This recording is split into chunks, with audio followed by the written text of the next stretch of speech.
home run hitter that he won the All-Star Game MVP last July. Tonight, Minnesota faces Oklahoma State. 7 times this decade they've been to the series, led by players like Pete Incaviglia, who, like Winfield, went straight from college to the majors. Tonight, Minnesota and Oklahoma State come in from the cold to do battle in the Metrodome.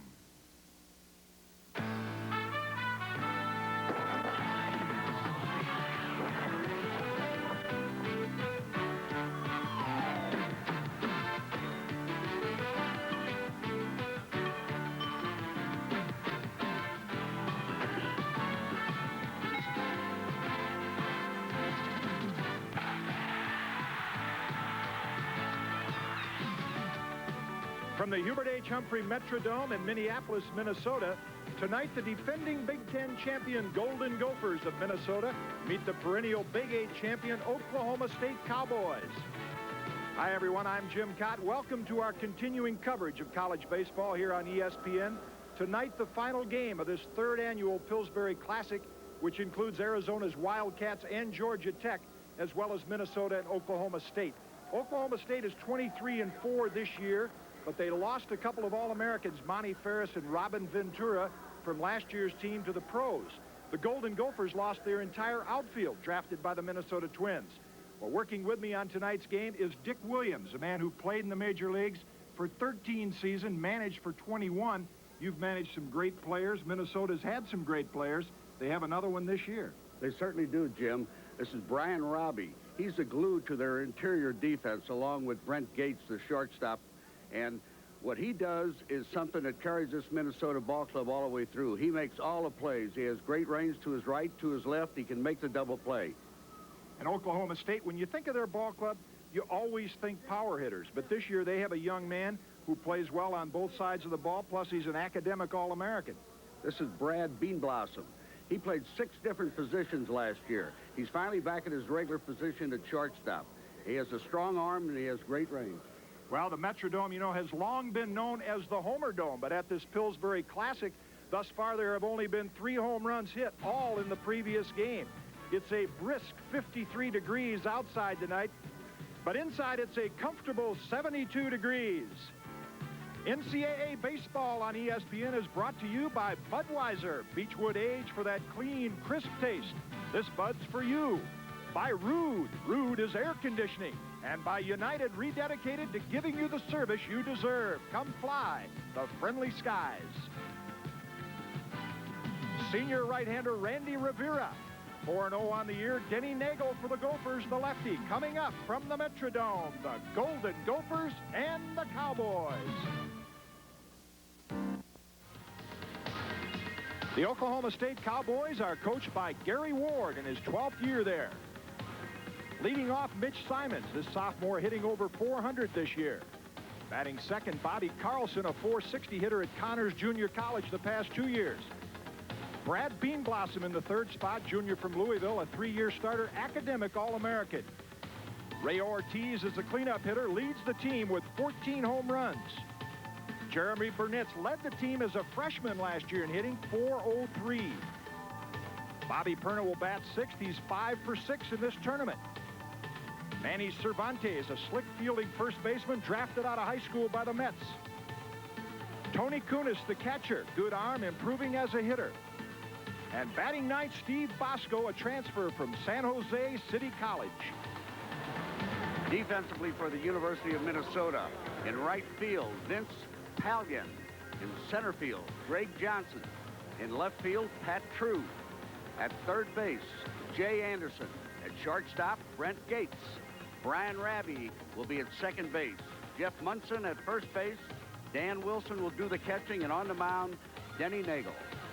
And Denny Nagel is a junior left-hander, 6'4", 200-pounder from Gambrills, Maryland. Don't let that record fool you, 1-2. He is the Gophers' ace, 9-5 last year with a 3.95 ERA. And to start this final game of the Pillsbury Classic, he'll face the Oklahoma State second baseman, leadoff hitter Mitch Simons. Simons on the year, 402, 4 home runs, 20 RBIs. He hails from Midwest City, Oklahoma. Probably the best base stealer on this Oklahoma State team, along with Bean Blossom. First pitch is a ball from Nagel. We're going to see a lot of that, Jim.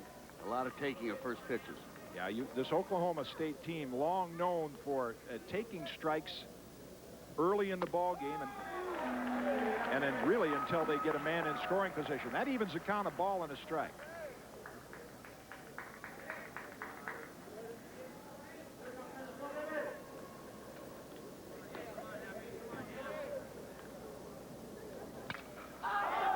Popped up behind home plate. Wilson gives chase, and that's in the seats, out of play. 1-2 to Simons. Umpires for tonight's game behind the plate, Kurt Marino. Charlie Larka umpiring the bases over at first, and then at third, Fred Herndon. So Nagel moves ahead of the count 1-2, and you make a good point about taking pitches. What Gary Ward will try to do is get the opposing starting pitcher to get to that 120 pitch mark by the 5th or 6th inning. And he's sitting back when he's ahead in the count on that fastball. Drive down in the corner to right field, but Pallion is there and makes the catch for out number 1.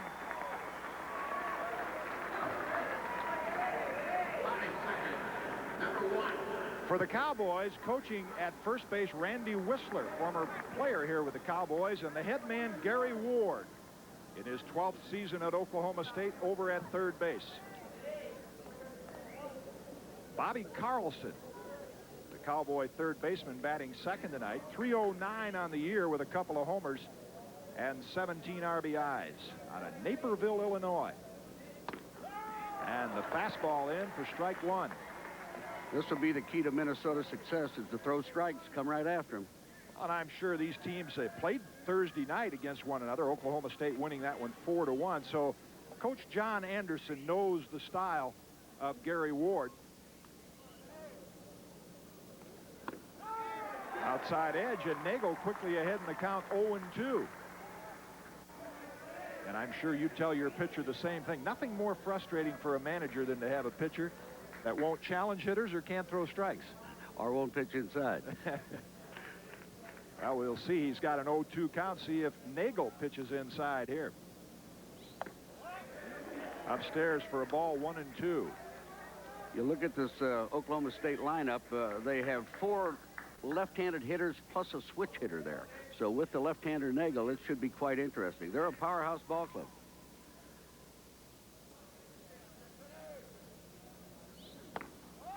Breaking ball a little high, 2-2. Nagel, we mentioned, is the ace of the Gopher staff. Despite that 1-2 record early in the year, the Gophers play as tough a schedule as anybody in college baseball. We'll get into that as the game unfolds. And he had a couple of rough outings on the southern swing down in Miami and California. That's the reason for that high ERA.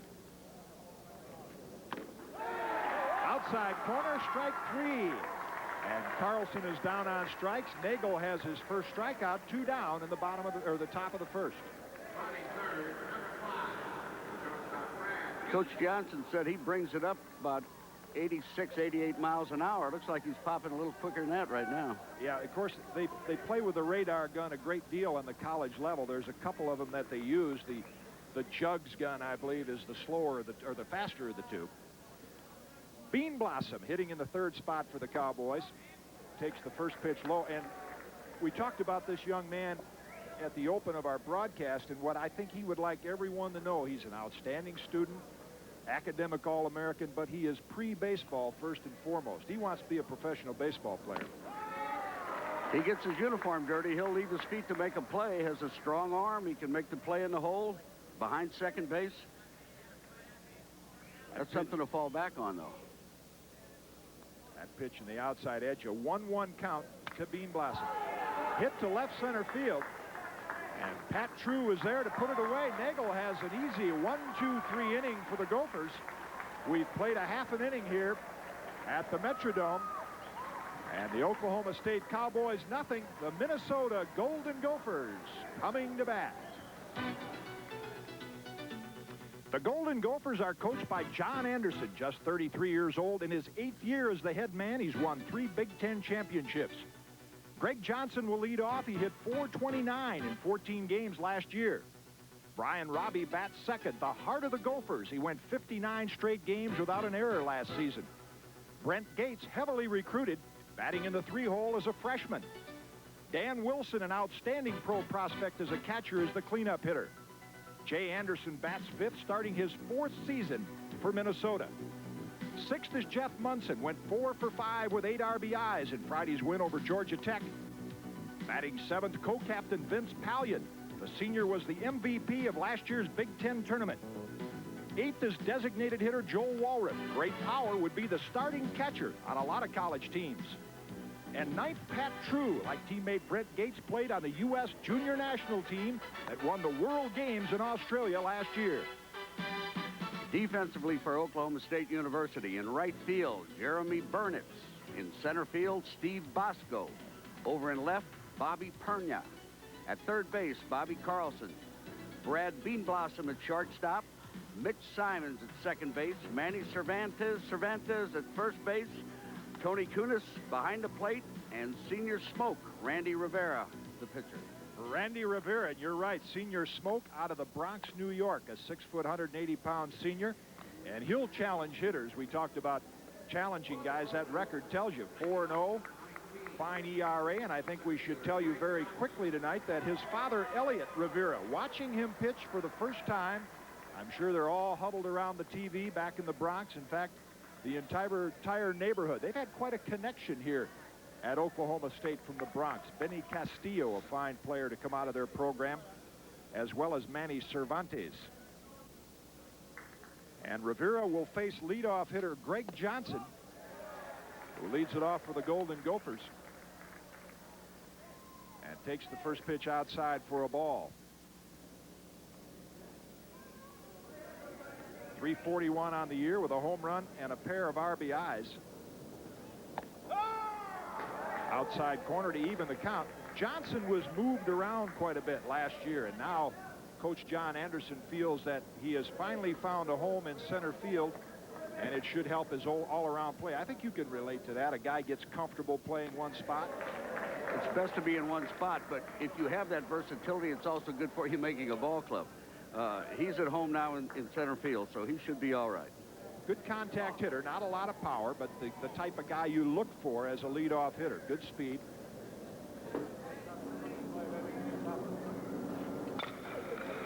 And hit on the ground to third base. Carlson across the diamond to Cervantes, and one down in the bottom of the first. The Metrodome, though known as a Homer Dome, the dimensions are deceiving. It's 343 down the left field line, 385 to left center, and as you see, 408 to straightaway. Now in right center, a little easier target, just 367 to the alley and 327 to right field. This park would favor the left-hand power hitter a little more than the right-hander. But the fence in right is a little higher. Brian Robbie, the heart of the Gopher lineup, hits the first pitch right to shortstop Beanblossom, and we have 2 quick outs here in the bottom of the first inning. So the Gophers, unlike the Cowboy philosophy of taking the first pitch, are going right after right-hander Rivera. They're going up there swinging. They know they're going to get the fastball. And there's the base coach's Herb Isaacson coaching at first base. John Anderson, though, John Anderson is in the dugout for the Golden Gophers. His third base coach is one of his assistants, Rob Fornacier.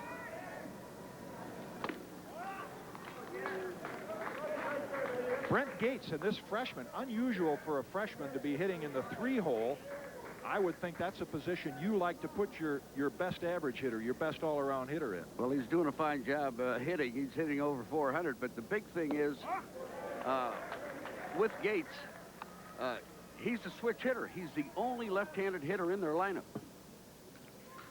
Which should make things a little easier for a right-hand pitcher like Rivera. He falls behind in the count 2-0 to Gates. Towards second base, Simons on the big hop.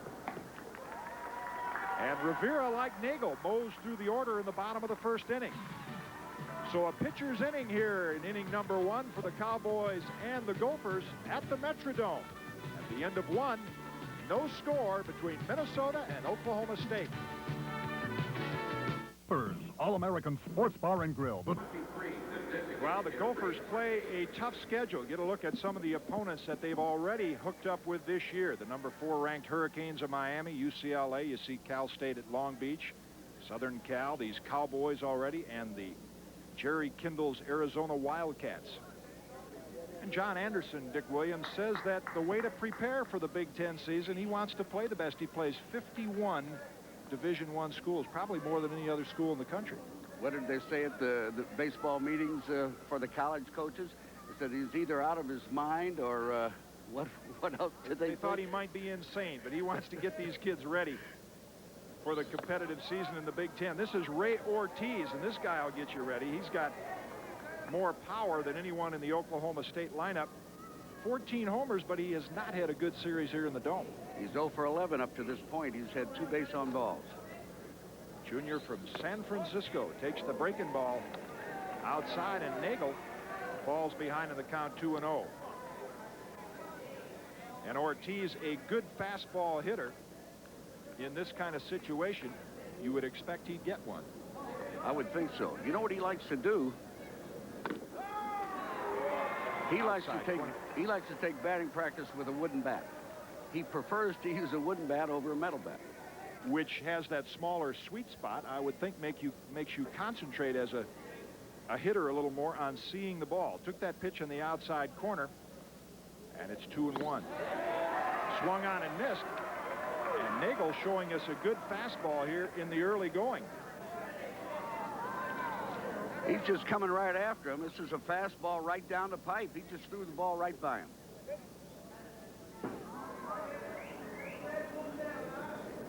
Two to Ortiz. No score here, leading off the second base. You see the little diamond in the bottom of your screen indicates no base runners, and Nagel blows another one by Ortiz for his second strikeout. One down here in the bottom of the second, top of the second. Here's a ball that's on the outside part of the plate that he went fishing for. It looked like a little slider. Look at the mechanics here of Nagel. Good stride, hits a little bit on his heel. Good extension through the ball, and there you see him finish off Ray Ortiz. Jeremy Burnitz, another one of the left-hand hitters in the Cowboy lineup. And he takes the breaking ball in for a strike. This young man led the team in hitting last year as a freshman, 403, and I kid Gary Ward about getting this guy out of Conroe, Texas. You don't see too many kids go from Oklahoma to Texas or Texas to Oklahoma. They usually don't have too much to do with each other. Just misses the outside edge. 1-1 to Burnitz. Don't like to compare players to great players that have gone on before them, but Ward did say that this young man is a better hitting prospect, or as good a hitting prospect as Robin Ventura. Breaking ball high, 2-1.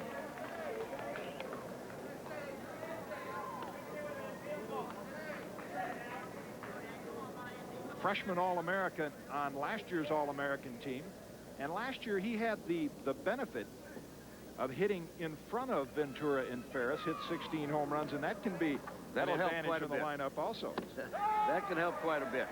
You know, looking over Nagel's stats, and this happened early in the year, they left the cold of Minnesota, went right down. They worked out indoors, didn't have any outdoor work, went down to Miami and played University of Miami 3 straight games, led them by in 2 of the games. By the 8th inning, they were still in the lead. They end up losing all 3, but wildness probably caused them a little more problem than anything else. And this was from lack of playing, lack of work outside. And this man has recouped. He went out to California, Nagel did, and pitched a gem for him. And he's the ace of their staff, and it gave the whole ball club the lift. 3-2 pitch to Burnitz. Foul back. Count remains 3-2. Yes, they brought Nagel in relief, which I can tell you from being a starter, mentally is different. You come in relief, and you think you have to throw the ball 100 miles an hour. You want to overthrow, and that's exactly what Nagel did in Miami. Came in and walked 3 or 4 hitters. So those walk-strikeout stats so far this year, not indication of how good a pitcher this young man is. Grounded toward first. And the unassisted play by Jeff Munson. Now, first base umpire Charlie Larka says no. A little confusion as to whether to take that play himself or make the quick flip to pitcher Denny Nagel. Now we're going to have a conference between home plate umpire Kurt Marino and Charlie Larka. Tells Gary Ward, now get out of the picture. Let's take it.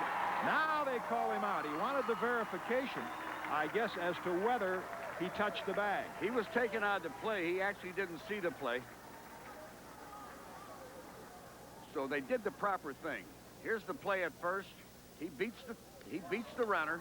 They collide. The pitcher and the umpire collide. I don't even think he saw the play, but he did the proper thing. He asked for help, and the plate umpire was right there to call him out. I'll tell you what, a little courageous play there by that man, Charlie Larka. Got right in the way of Denny Nagel. Held his ground and tried to make the call. So 2 down in the top of the second. And Bobby Perna takes the first pitch low and inside from Denny Nagel. I think just leaving spring training, the big league teams spend more time on that particular play. And the pitcher's job is to run up the line and not cross the bag like Nagel did right there. Yeah, he crossed over. He did the incorrect thing. Towards shortstop. Gates to Munson, and Nagel with another 1-2-3 inning. So he's answering the challenge of the Cowboys taking those strikes early in the count. 1.5 here at the Metrodome. Oklahoma State nothing, and the Golden Gophers nothing.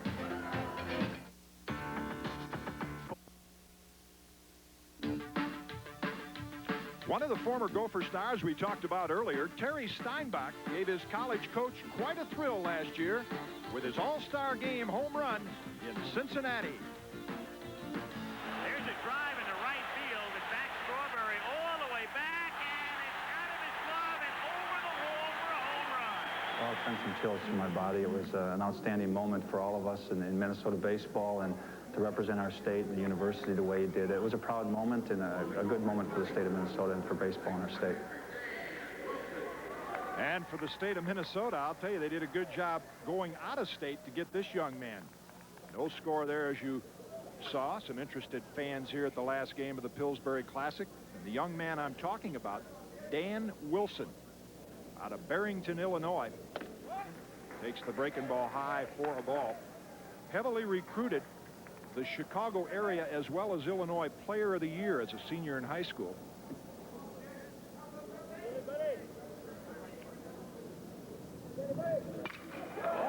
To right center field, and that's up the gap for extra bases.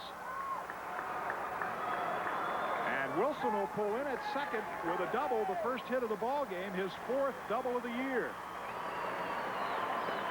Talking to Coach Anderson, he thinks he'll go very high.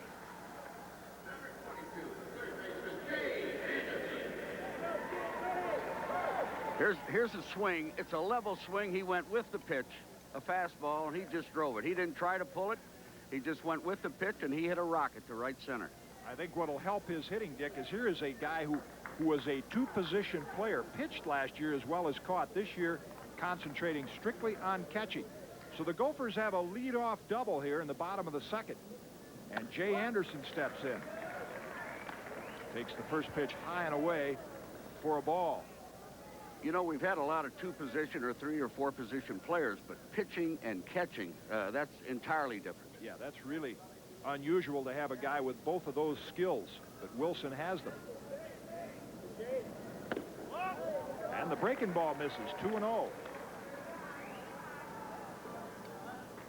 Jay Anderson out of Bloomington, suburb here of Minneapolis, went to Bloomington Jefferson, 6'1", 185-pound senior.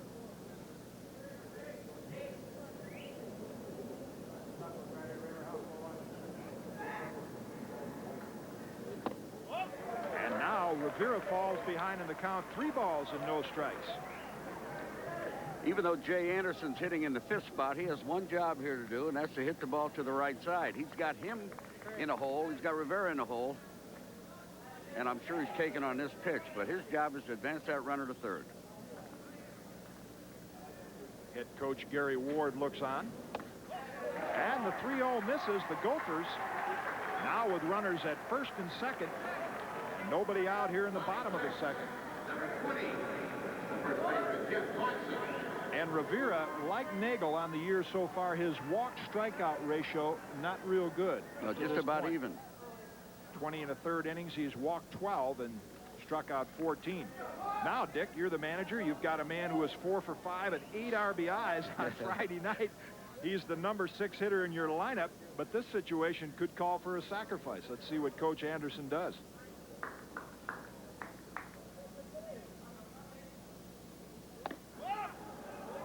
And that one misses. That's 5 in a row now from Rivera. Well, he didn't squirt around to try a bunt, so it looks like he's going to try to hit to the right side. The same thing applies here.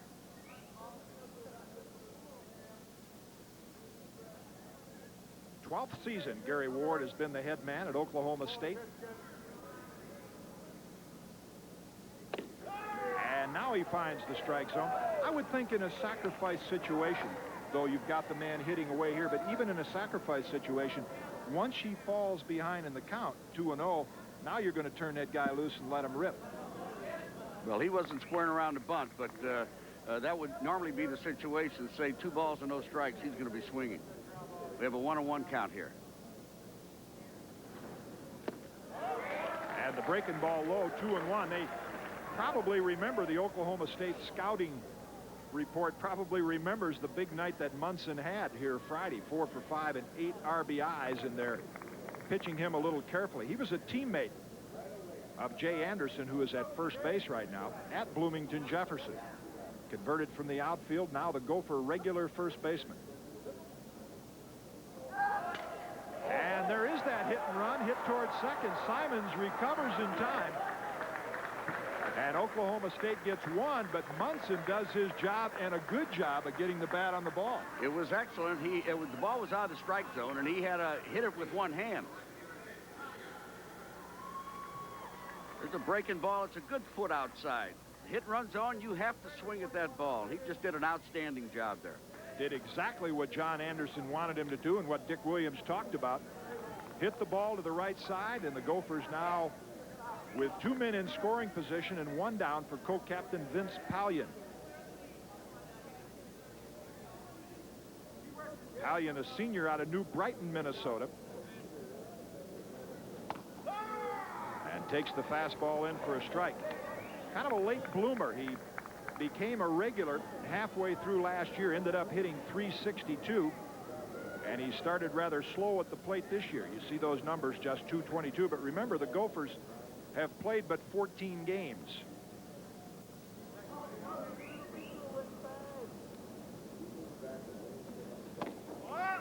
He's coming after him inside. Off the inside corner, and that's a characteristic that Oklahoma State pitching coach Tom Holliday told us Rivera has. He will run that fastball inside, which we don't see a lot of in college baseball because of that aluminum bat. There you see the red squares indicate the runners at second and third. Pitch is fouled out of play. You mentioned that Pallion was struggling. In fact, he normally hits higher in the lineup, and Coach Anderson dropped him down there to let him look at more pitches, different style pitches, and feel a little more comfortable. And I imagine that's something you would have looked at during your managerial career. You've got a guy who you know is going to be an outstanding hitter over the course of a season, but you put him down in the lineup, and it takes a little more pressure off, and he kind of hides down there for a while. You can't recover any lack of hitting ability sitting on the bench. Toward third, they'll try for the runner at home, and the throw gets away from catcher Kunis. The Gophers have a run, and they end up with men at first and third.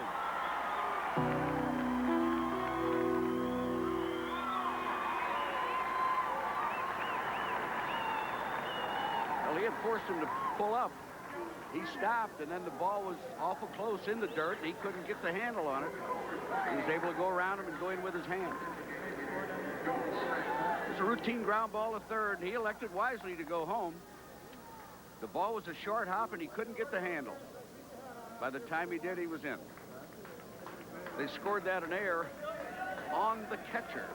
Error on the catcher, Tony Kunis. The ball was in the dirt. That's a tough call. We'll give Pallion a fielder's choice. He is safe at first. And on the play, Jay Anderson advances to third. So when the dust is cleared here, the Gophers have first and third, 1 out.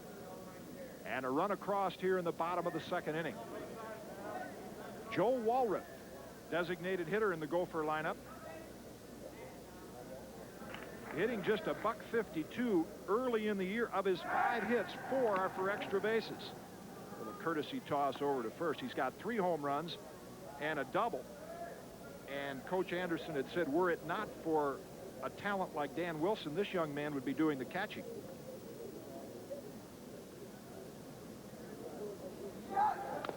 Off on the pitch is Pallion, but it's fouled at the plate. And the count even at 1-1. Jay Anderson is your runner at third. And over at first base, retreating after the foul ball, co-captain Vince Pallion. He joined us a little late. This is the final game, not the final championship game, because this is a round-robin format between Arizona, Georgia Tech, Oklahoma State, and the Golden Gophers. So this is the last game of that round-robin between these 2 ball clubs. And the breaking ball catches the inside corner, says home plate umpire Kurt Marino. A ball and 2 strikes to Walrath. There's a ball he set up for on the outside, and the ball came back and went over the inside part of the plate. And a good job of pulling it in, or framing, as the catchers would say these days, by Tony Kunis.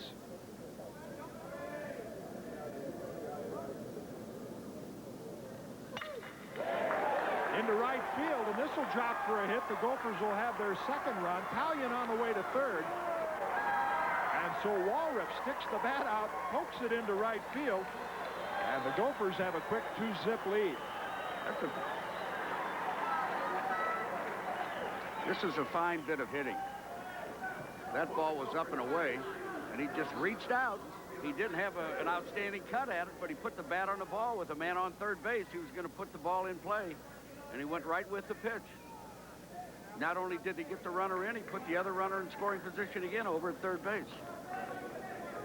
So another first and third, and you remember from those days of being in the dugout when these situations would come up and the players would say, let's keep trading places, keep going first and third for a while. And the Gophers have done it twice now to take that 2-0 lead. Pat True, freshman left fielder, hitting just .190 early in this 1989 season, and fouls this out of play.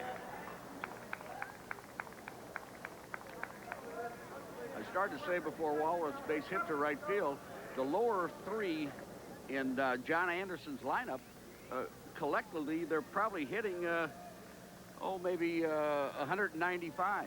But so far, they've driven in 1 run, got another run in on a fielder's choice and error. So they've supplied the scoring punch so far. That was a concerned Tom Holliday, the Cowboy pitching coach, looking on. And a pitch out, nothing going on the part of the Gophers. And it evens the count, a ball and a strike. Well, I guess that is good strategy on the part of John Anderson. You got some hitters that are struggling. When you send the runner, it makes that hitter concentrate on just putting the bat on the ball, and it's paid off here in the second inning. And it keeps you out of a double play unless it's a line drive right at somebody.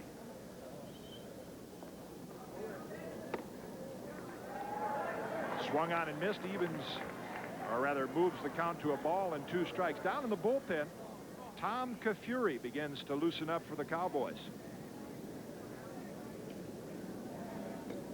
Runners at first and third. Yeah, they said get ready a little quicker. You see him move that hand there. Get ready a little quicker. We're in trouble.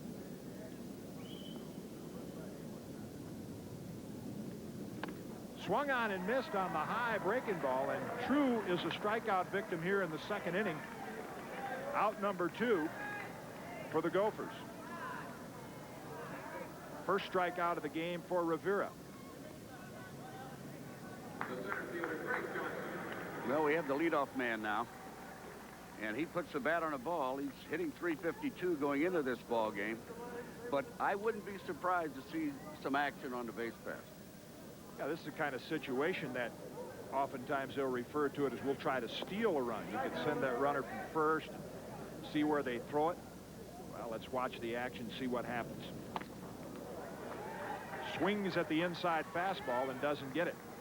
There's the runner at third base. And that's Vince Pallion. Over at first base is Joe Walrath.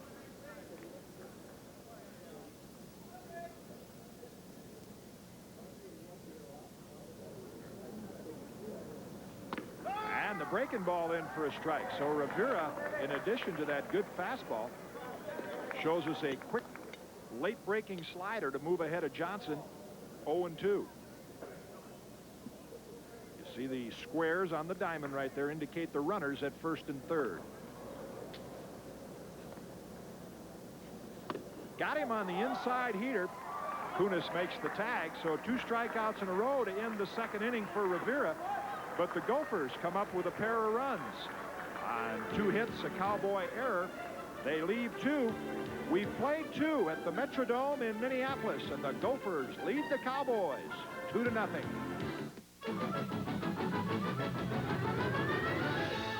The test of a great airline is not just how fast it moves you in the air, but how fast it moves you on the ground.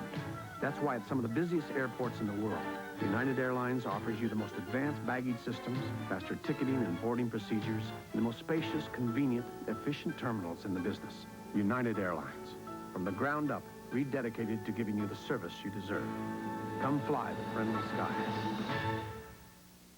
Boss, it was 13. Here you go. You really know how to impress your clients, huh? I mean, who needs conference rooms when you can have this kind of togetherness? Who is this guy? Hey, what are you guys doing? Training for submarine duty? Who are you? You should have stayed at Holiday Inn. They have everything you need for a perfect meeting, and they'll guarantee it. Or stay here, lose the account, your job, your house, your car, your dog. Check out 10 minutes. Why take chances? Stay with someone you know. Holiday Inn. Go beyond the box score with in-depth cover stories, yesterday's memorable moments, and today's greatest plays. It's the season premiere of Major League Baseball magazine, Monday night on ESPN.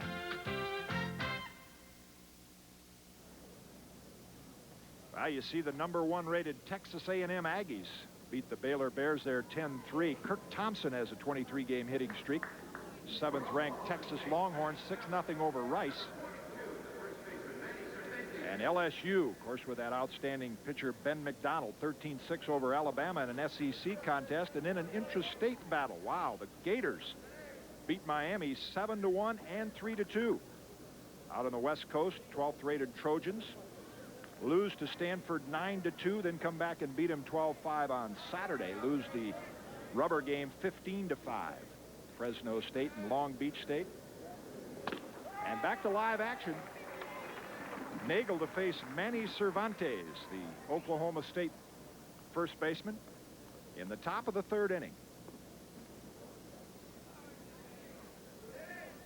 Cervantes hitting .275 on the year, no homers, and a dozen RBIs. Fouls that one out of play to even the count, of ball and a strike.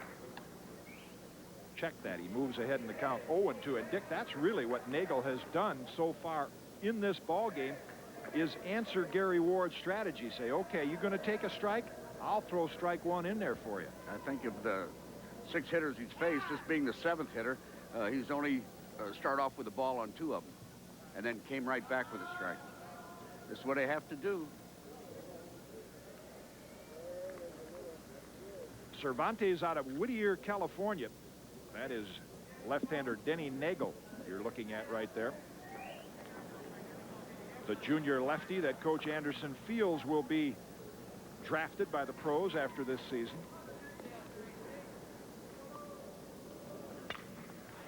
Slider fouled out of play, and the count holds to Cervantes at 0-2. Known more for his defense, and I think what Gary Ward appreciates as a college coach is this young man may not be gifted with the same hitting ability as a Burnitz or in the past a Ferris or a Ventura, but has gotten the most out of the ability he has.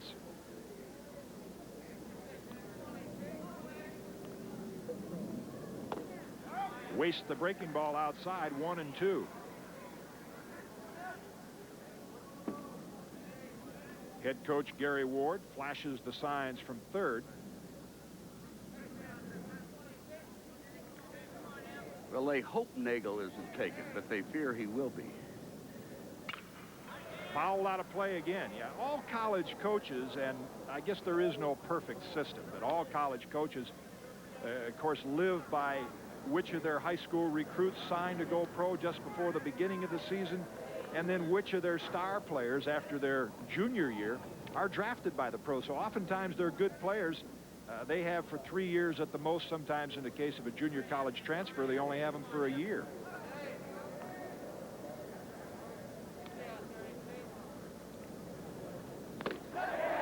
Got him on the good blazer.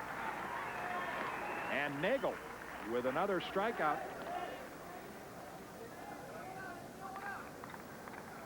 He's just overpowering him right here. He tried a couple of breaking balls he fouled off. That looked like a slider. Yeah, it had the... Nagel will throw 2 breaking balls, and oftentimes the curve and the slider will become more like a slur of a sweeper. But that pitch right there was really the old pure slider, what guys today call the cut fastball. First pitch to Tony Kunis, the Cowboy catcher, misses for ball 1.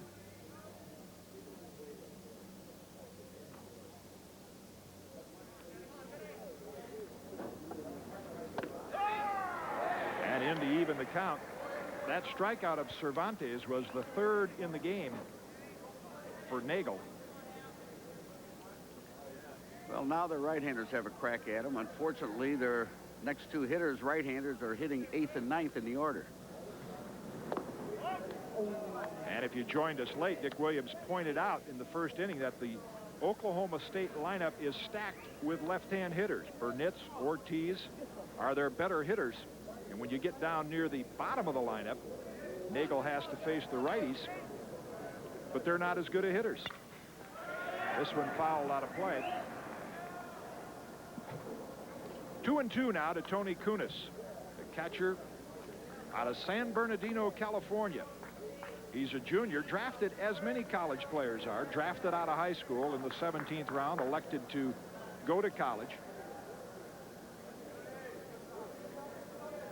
Outstanding arm behind the plate, but in trying to make improvement as a hitter.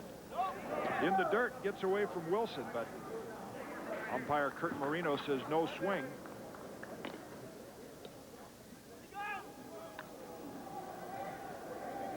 Here's the pitch. He tries to drop down and block it. And the umpire said no, he didn't go, but Kitty Cat, I know you'd like to have that strike. Well, I'll tell you, this Cowboy team known for their offense, and there's an idea what we're talking about. In the last 5 seasons, that's what they have averaged per game. And Kunis lays off that low fastball and becomes the Cowboys' first base runner of the game. And so Nagel finally gets to face a right-hand hitter down in the lineup, and he walks him.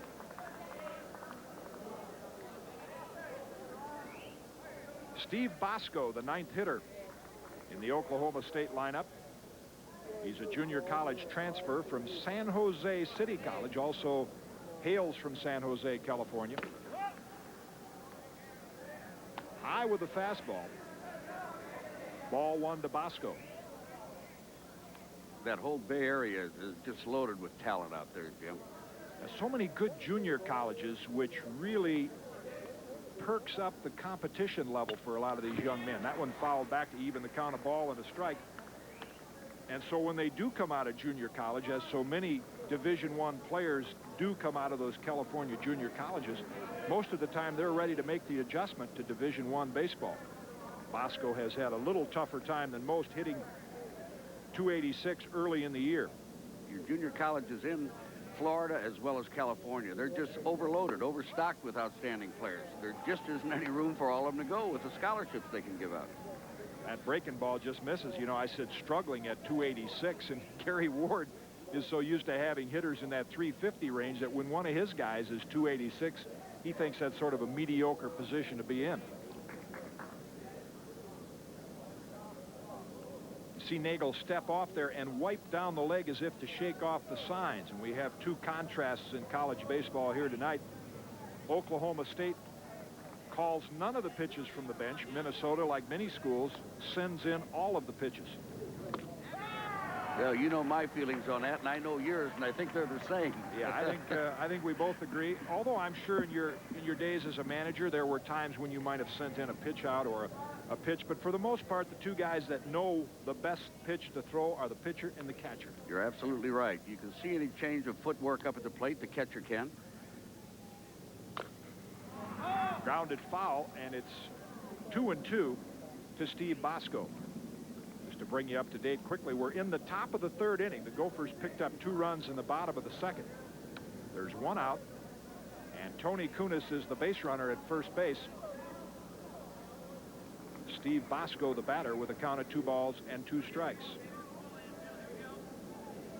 Jim Cott, along with Dick Williams, bringing you this final game of the Pillsbury Classic here in the Metrodome.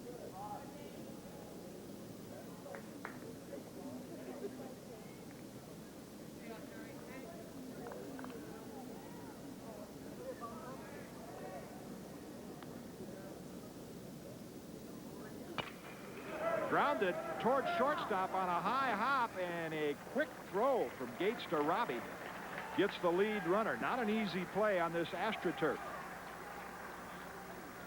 We're going to get an argument right here from John Anderson. Of course, the college rule says that if that runner, Dick, goes anywhere out of the baseline and makes a slide, you see him taking up his argument right there with Fred Herndon at second base.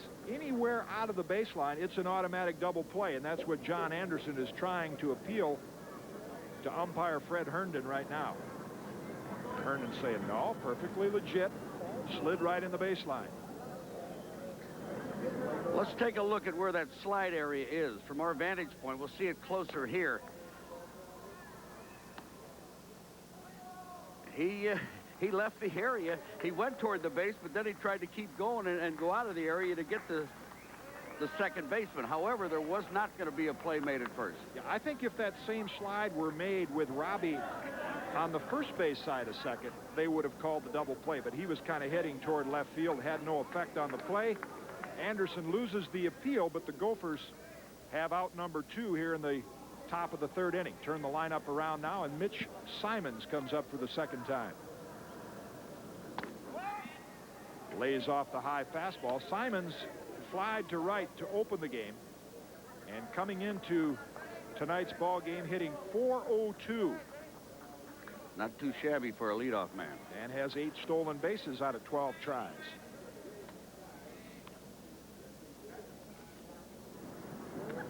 Courtesy toss over to first base. Bosco not going anywhere, though he is a base stealing threat with 8 out of 10. And tell me, in this situation now, you've got 2 out and your leadoff hitter up there, a low risk situation here to send the runner. If he gets thrown out, you got your leadoff man leading off the next inning, right? It's a good play. It's an excellent play. However, in this case, Nagel's left-handed, and he's going to freeze that runner at first pretty well. Not to talk about the shotgun you have behind the plate. Dan Wilson, one of the finest throwing arms in college baseball, won't have to use it here as Munson makes this play unassisted. And Nagel is out of trouble here in the third inning. The Cowboys do get a base runner on the 1-out walk. He's stranded at the end of 2.5 innings. Here at the Metrodome, the Gophers lead the Oklahoma State Cowboys 2-0. Here, Minnesota, the Chrysler factory-authorized Voyager Invasion. Truckloads of Plymouth Voyagers are in stock, and your neighborhood Chrysler Plymouth dealer is dealing. Now's the time to own a Plymouth Voyager starting at a list price of only $11,312. Or lease a Voyager for as low as $182 per month. And remember, every front-wheel drive Voyager comes with our famous 770 protection plan. Hurry, quantities are limited. Get a Plymouth Voyager at your neighborhood Chrysler Plymouth dealer now. Atari tell you how the computer business works. Atari buys chips, the competition buys chips. We buy circuitry, they buy circuitry. We buy plastic, they buy plastic. But they have these expensive attachments that add to their price. So you can buy an ST from Atari with more power than the Apple Macintosh SE and more features than the IBM PS2 Model 50 at about 1/3 their price.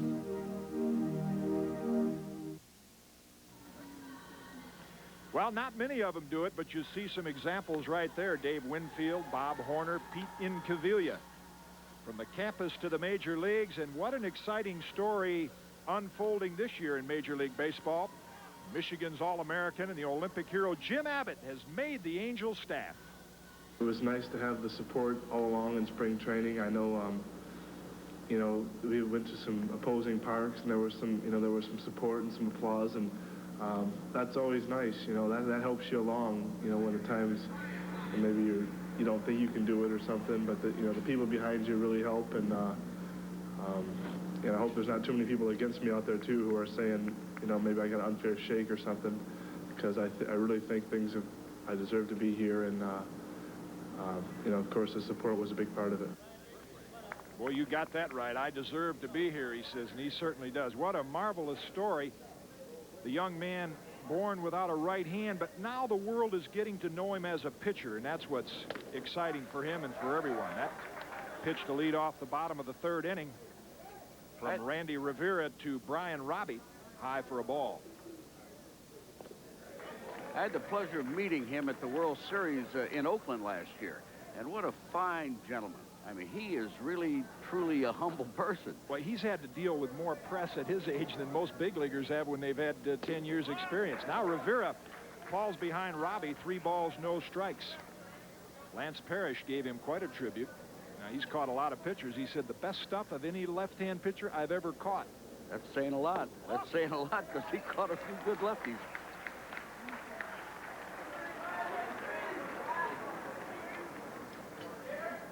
Four-pitch walk puts Robbie on first. Watch that front foot come up. There are a lot of people that hit well, hit successfully that way. One of them was Sadahara from the left side. This is something, a lot of times that'll stop you from lunging. It'll stop you from lunging. You just pick it up and put it down. He had a pretty wide stance. That fastball to freshman Brent Gates inside for a ball. I have a feeling that playing college ball here in Minnesota that Brian Robbie has paid a lot of attention to Kirby Puckett, because that's the exact thing that Kirby Puckett, the all-star center fielder of the Minnesota Twins, does with his front foot. To left center field, back on the play, Perna, and he makes the catch near the warning track, and Robbie will retreat quickly to first base. So Gates shows good power to the opposite field.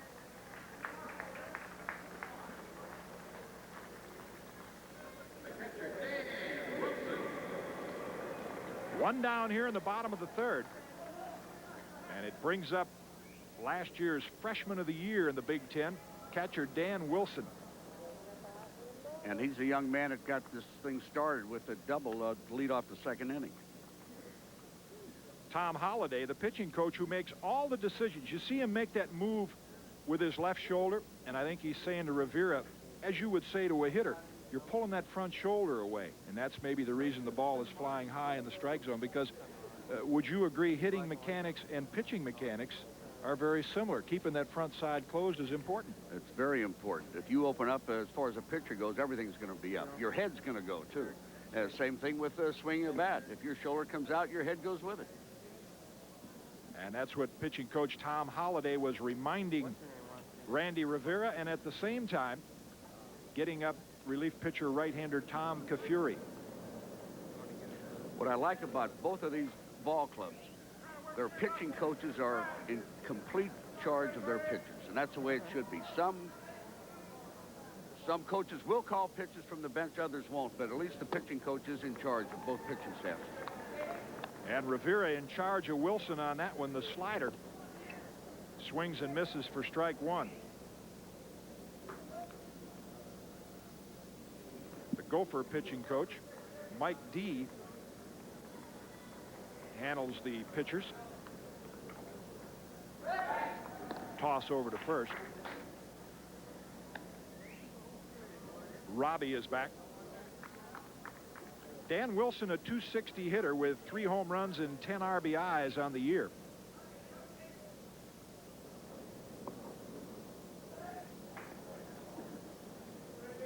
You know, when you think of Gopher baseball up here in the cold country, a lot of people may not realize these Golden Gophers have won 3 NCAA championships going back to their glory days under the chief, Dick Siebert, who really built this Minnesota baseball program. And along came George Thomas, a man who played for you in the major leagues, was one of their coaches. Jerry Kindle, an assistant there, and now John Anderson.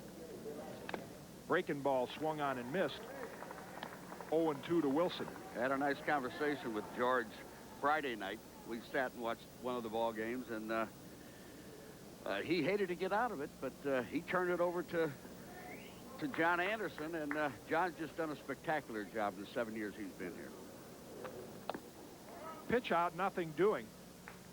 And a ball and 2 strikes to Wilson. Give you a name that really put this Gopher baseball program in gear is Paul Giel. Outstanding 2-sport athlete, All-American football player, second in the Heisman Trophy balloting. That was your roomie, wasn't it? At one time. Hit sharply and into left field. So the hit and run on pays off for the Gophers. Robbie into third, overslides the bag, and on the overthrow, Wilson goes into second. Some aggressive, alert base running by the Gophers. Great base running. The play's in front of Robbie. He can see it all the way, and he just turned on the jets. The throw, he got there same time to throw. Now he's going on the pitch. The shortstop takes one step towards second base, and he turns on the ball, pulls it in the hole, and he just kept right on going. Now we're going to have a real close play at third. He gets in front of the runner. The ball gets by the third baseman, and Dan Wilson was heads up and took second base. So second and third with 1 out for the Gophers. And the fastball into Jay Anderson for strike 1. Now, would you scold your left fielder right there for throwing that ball to third base as opposed to second and keeping the double play in order? Well, I think he had a legitimate shot at him. If the ball is fielded well at third base, there's no way Wilson's going to go to second base on it. The ball got away from him. An error has to be given, whether it's from the left fielder or on the third baseman. But he took second because of the errant throw. See NHL scores, some in progress, some final. Bruins over the Whalers 2-1 in the second.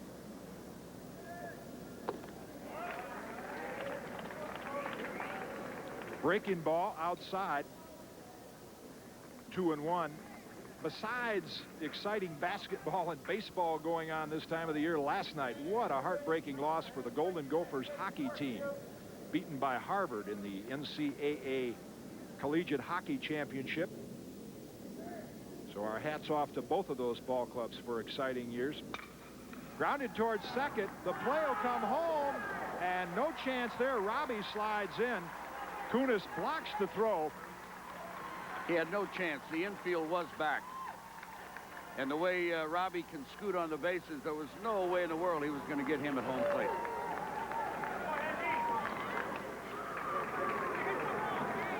With the infield back, a ground ball lets it back to the mound. The runners are going. And he's back. He's past halfway. He's playing deep. The throw is down in the dirt. It was a hurried throw. The throw did arrive ahead of the runner, but it was a hurried throw, and there really wasn't anything on it.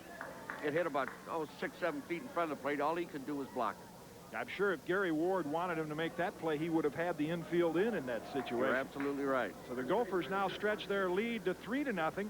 Jeff Munson steps in with 1 out and runners at first and third. Seems like the Gophers have had more first and third situations tonight than any team I've seen for a long time. Now, I don't know how often these college teams play on AstroTurf. The turf is quicker. There's no question about that. But I still believe if he wanted him in and make a play at the plate, he would have called him in. I don't think the AstroTurf in this situation had anything to do with the play coming home, except the second baseman thought because of the AstroTurf, maybe it got to me quicker. And there's your runners over at third base. Dan Wilson at first base, Jay Anderson.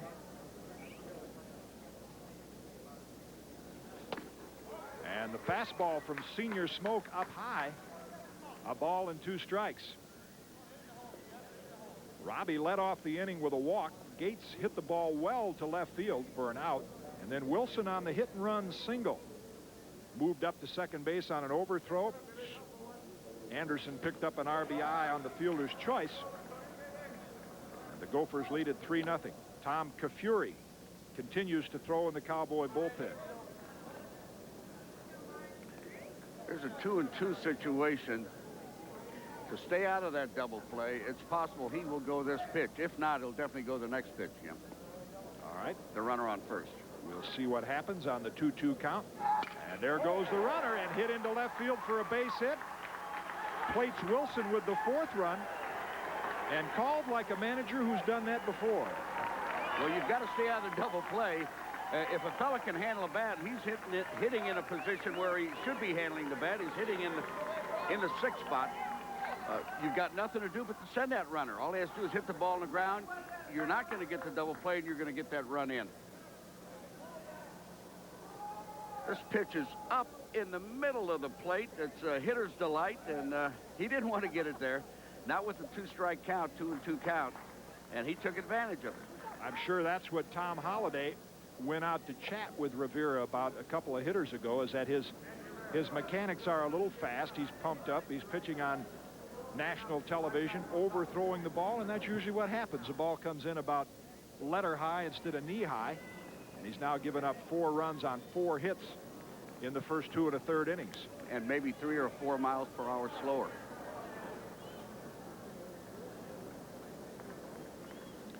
Vince Pallion up for the 2nd time in the game, reached on an error in the 2nd inning, and the co-captain takes the fastball in for strike 1.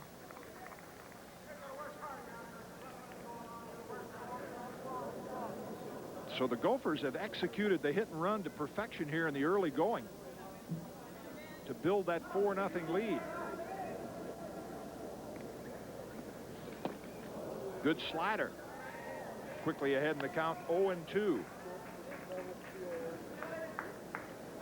Coach Ward said they have not been a good come-from-behind team. Well, looking over his stats and his record, they haven't been behind too many times. There is an idea of the struggle that Rivera has had tonight. 50 pitches, 25 balls, and 25 strikes. That one looped out into center field, and that'll drop in for a hit. Might be a play at the plate. No. And Anderson slides in safely with run number 5 for the Gophers. You know, neither base runner broke on that play. He had 2 shots, either at home or at third base. He probably had an easier play at third base. Elected to go home, but both runners froze when the ball was hit. From our vantage point, we could see it would be in there, but when you're on base, a lot of times it's a little different. They didn't know if it was going to clear the infielders. And when we talk about the difference in using the aluminum bat that we refer to here in the college game, that is what it does for the hitter. That ball was in on the hands, and it blooped out into short center field for a base hit. And they say the aluminum bat doesn't sting either. Well, normally, playing in Minnesota, you would be concerned about the ball stinging in the outdoor weather, but they have the comfort of the Metrodome here, and that's where we're at in Minneapolis. Joe Walrath, the designated hitter, up for the 2nd time. Singled back in the 2nd inning and picked up an RBI, his 9th on the year. You know, this all started with that evil thing, that base on balls. Of course, they had a decision made by the second baseman to come home when he shouldn't have. But it opened up everything. Breaking ball. And Walrath misses that. Rivera again ahead in the count, 0-2. He's been ahead of a lot of hitters, but he has not been able to polish them off. Well, that might be trying to overthrow and opening up, as you said before, because everything has been up where he's been hurt. Young man really pumped up for this game. As we mentioned earlier, his family back in the Bronx watching him for the first time. There's a little chin music on a 0-2 pitch.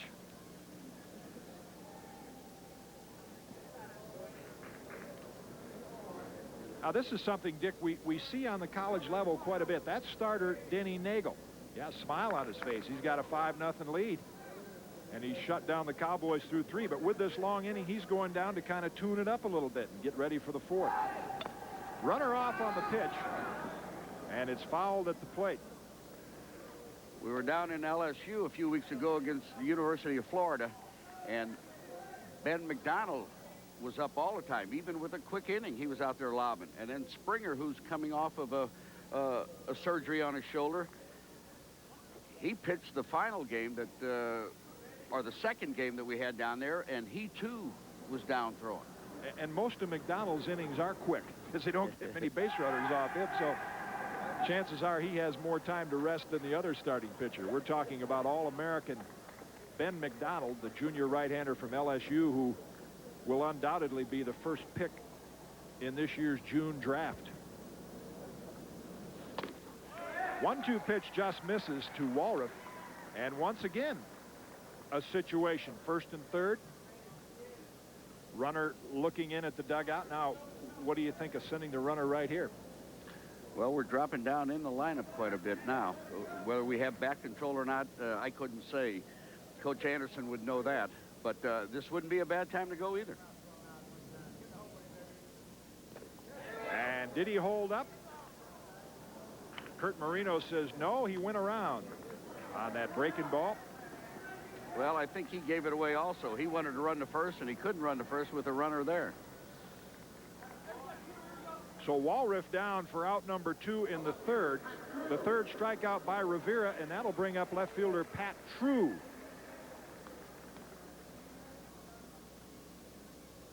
Freshman out of Gambrels, Maryland, the same school as starting pitcher Denny Nagel. Runners off on the pitch. Now they'll make a play at home, and the Gophers execute the double steal to perfection. 6-0 Minnesota. The double pump, he had a shot at him. He came in front of the bag up on the turf, but then he couldn't get the ball out of his glove. This is something with the... That's a definite case of trying to steal a run with the 9th place hitter.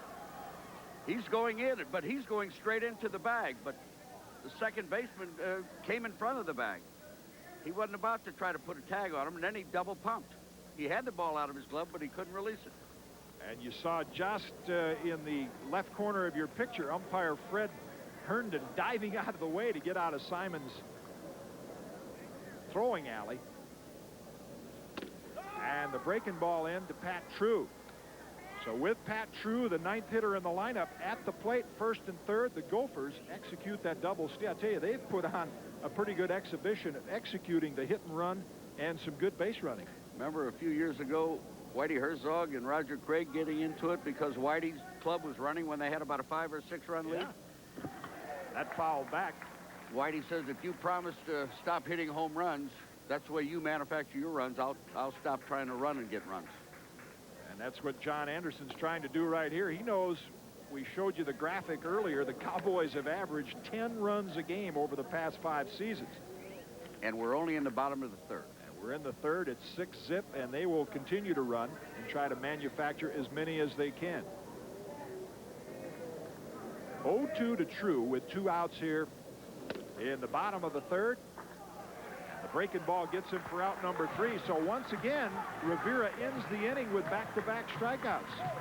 But not before. The Gophers come up with 4 runs on 4 hits. They leave a couple. And at the end of 3 innings, Minnesota 6, the Oklahoma State Cowboys nothing.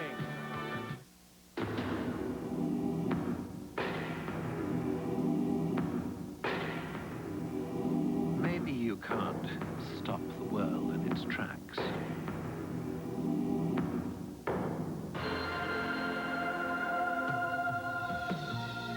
But you can take an alternate route in the Audi 200 sedan.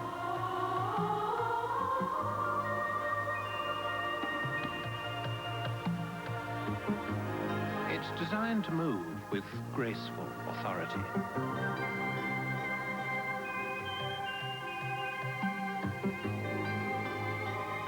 And of course, it can stop the same way, because its advanced brakes assign stopping power according to the size of the limb. Welcome reassurance for ignoring the ordinary and taking the alternate route.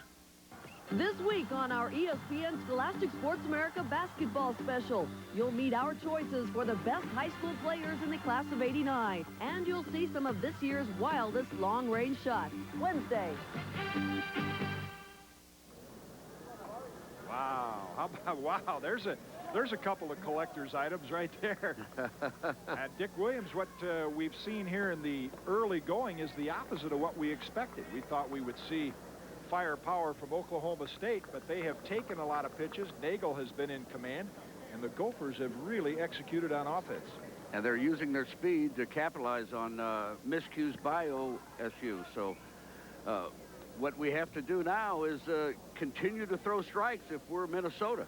and put them back on the defense again. Well, we'll see if Denny Nagel is equal to that. He has a 6-0 lead as we move to the top of the fourth, and he'll face third baseman Bobby Carlson. And he is the first strike in. Nothing more frustrating for a manager, I'm sure, to build a 6-0 lead and have a pitcher go back out and struggle with his control, not challenge hitters. Once again in there for strike 2. Well, that's what your managers have told you all the time. Once you get that lead, that next inning is so darn important. In fact, that first hitter is very important. Get that man out. Put them on the defensive. Yeah, oftentimes fans may not think of a rhythm of a baseball game, but there is a rhythm to a game. And when you go back out after a big lead like this and shut the other team down, wow, good breaking ball right there.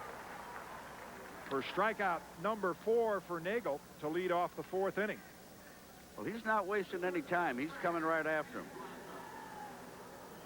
Now, he has a no ball, 2-strike count, and that's a super breaking ball.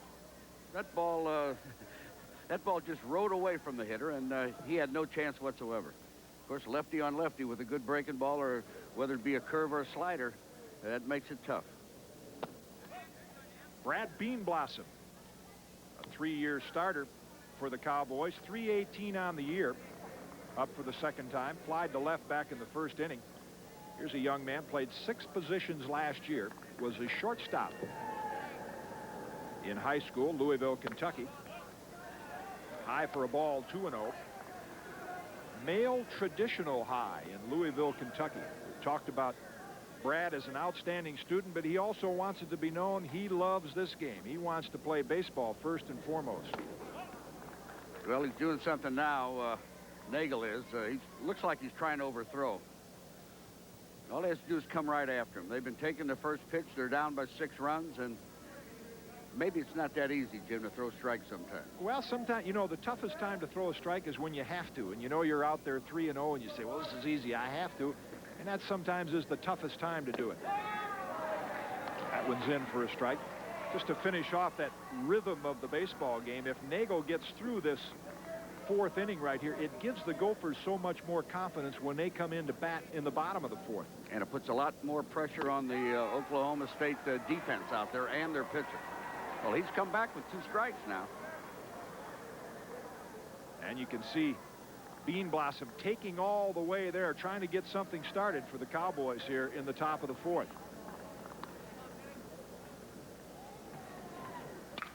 To left field, toward the track, True has room. And puts it away for out number 2. You know, we had 3 home runs in the game between Arizona and Georgia Tech prior to this one, but up until then, no homers, and a lot of comment by the college hitters as to the ball is not jumping here in the Dome like they thought it would. Believe me, it jumps. I've seen it jump with my Seattle club. It jumped quite rapidly. But, you know, we had 26,000 here this afternoon for the Cubs and the Minnesota Twins. And they do claim that body heat generates conditions where the ball will travel more. Now, that game started right after the Major League game ended, and 3 balls shot out of here. You wouldn't think that weather conditions would affect the conditions in the Dome, but they obviously do. Here's a guy who usually can hit home runs regardless of the conditions, Ray Ortiz. 14 homers on the year, but still looking for his first hit in this series. That's the on-deck circle. Right now, there are only 2 men standing there. At the top of the inning, there were 4 men, so they haven't given up by any means. They're all ready to get up there and hit. And now with two out, only 2 men went up, and this may be the 3rd out here. And skied toward left field. Third baseman Jay Anderson makes the play on a running catch. The Gophers are all smiles here at the end of 3 1/2. They've built a 6-0 lead over the Cowboys of Oklahoma State. We'll be right back. Thinning hair. It's a problem most of us will face. But now Revlon has the solution. New Nutrisome supplement. Nutrisome is scientifically proven to make your hair thicker and healthier looking. It's just a pure and natural beer.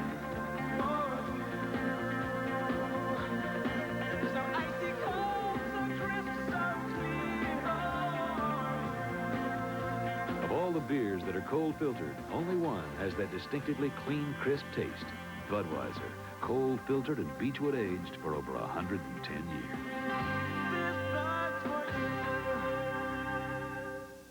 BASF videotape. No matter how many times you play it, we'll play it again. Even after 500 plays, the original brilliance always comes through on BASF.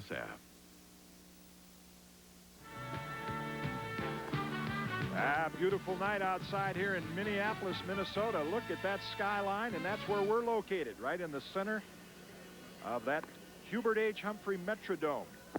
The Gophers have built the 6-0 lead, and head coach Gary Ward makes a pitching change here in the top of the fourth. Right-hander Tom Kafuri. Kafuri was an outstanding starter for them last year. He got out of the gate 10-0, finished the season at 11-1. And you see his numbers this year in 17 innings. And now relegated to middle relief duty. He's a senior out of California, Atascadero. Transferred from Columbia College. And he'll face Greg Johnson to lead off the bottom of the fourth here for the Gophers.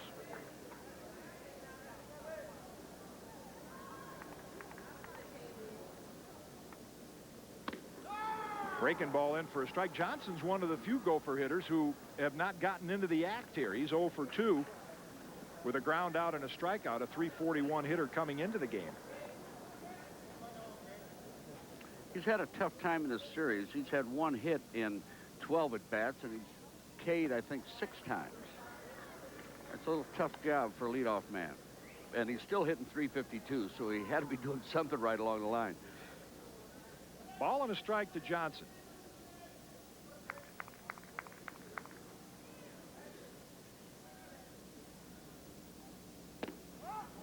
And the slider a little low.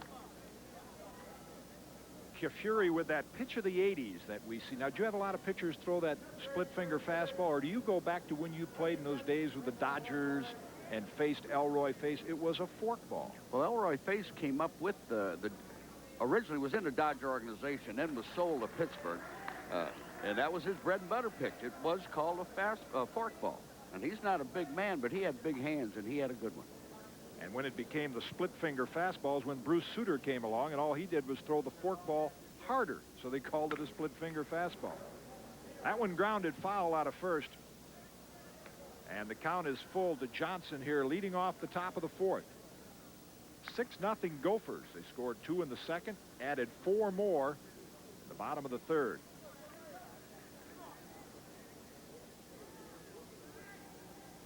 Well, Nagel did what he had to do. He retired him 1-2-3 after going 3-0 on the middle hitter. Came back and got him, so. And Kafuri wanted that one. Breaking ball just misses the outside edge, and Johnson draws a leadoff walk to get the Gophers started again in the bottom of the fourth.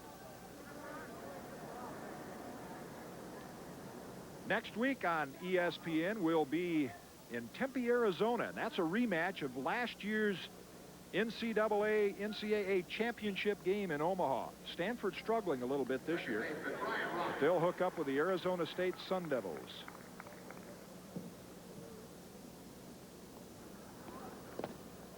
Robbie bluffs the bunt. Pitch taken low. And I guess here is a situation, 6-0 lead, where years ago you would not use your running game, but to continue to build that lead, I'm sure Anderson will use either the hit and run. You see Robbie looking right now for the sign. Well, they don't base their run scoring output on home runs. They hit and run, they'll steal bases. And Johnson off with the pitch. The ball grounded behind second. Bean Blossom comes up with it. And the throw across the diamond to retire Robbie, but he does the job and advances the runner. Any run you can get now, they have to get 2 for it. And it's not called piling it on. It really isn't. It's called taking the pressure off your starting pitcher. Freshman Brent Gates 0 for 2 in tonight's ball game. And now being the lone left-hand hitter in the Gopher lineup, Kafuri can pitch a little more carefully to him with first base open. Except Mr. Wilson is right behind him, and he's already had a double and a single and ignited 2 rallies.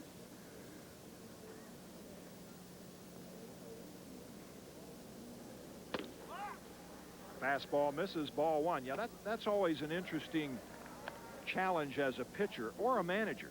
You got first base open, you want to set up a double play, but you got to look at who you've got to double up in the on-deck circle. And we're going into the meat of the order.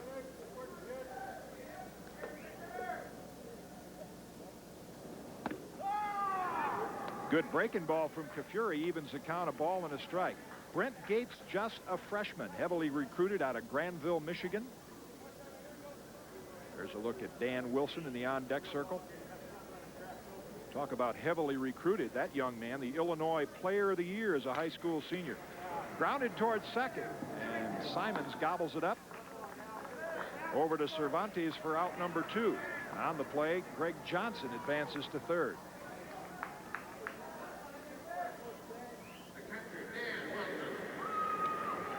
Wilson perfect on the night, 2 hits and 2 runs scored. You know, we probably won't see this play tonight, but talking to Coach Anderson, they have a play that the first baseman will put on with Wilson, or Wilson will put it on with him, say with runners on first and second and the first baseman back, where he throws from his knees. So you know he has a strong arm. Well, we're into stopwatches and radar guns and things like that today, and they say of Dan Wilson, from releasing the ball, from catching it and releasing it to second base, he gets down there in 1.85, and I think most scouts would say if big league catchers get it there in 2, that's good.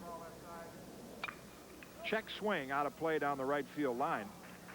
Evens the count, a ball and a strike. So, and I guess the fact that he did some pitching last year for the Gophers tells you something about his arm strength.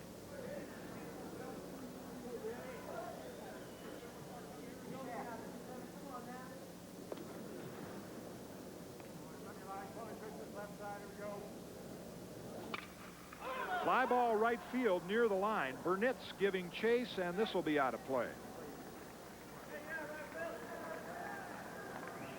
Ball and 2 strikes to Wilson. Tough night for that young man, starter Randy Rivera, 4-0 coming into tonight's game. You get a look at what the Gophers did to him here in this final game of the Pillsbury Classic. Still out there, though, pulling for his teammates.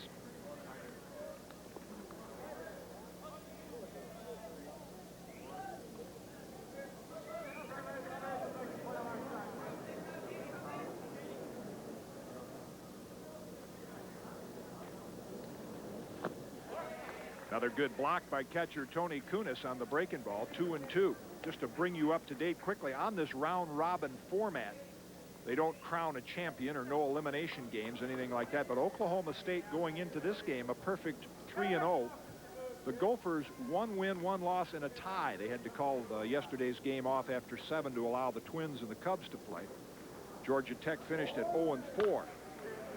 It's grounded foul outside of third, and Arizona Wildcats finish with 2 wins, a loss, and that tie against the Gophers.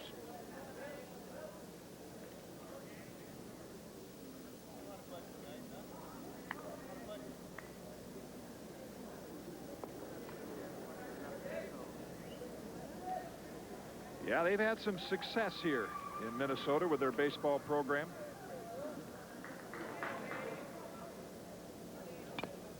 Another check swing, and Kafuri runs the fastball inside. That's quite a record. Dick Siebert did one tremendous job here to make baseball famous up in Minnesota. Interesting to listen to John Anderson, and we'll relate the story in the top half of the next inning. What a great thrill and award he had under Coach Dick Siebert. This one skied to right center field. Burnett's. Simon's back, and Burnett's calls him off to make the out, ending the bottom of the 4th inning. So Kafuri shuts down the Gophers.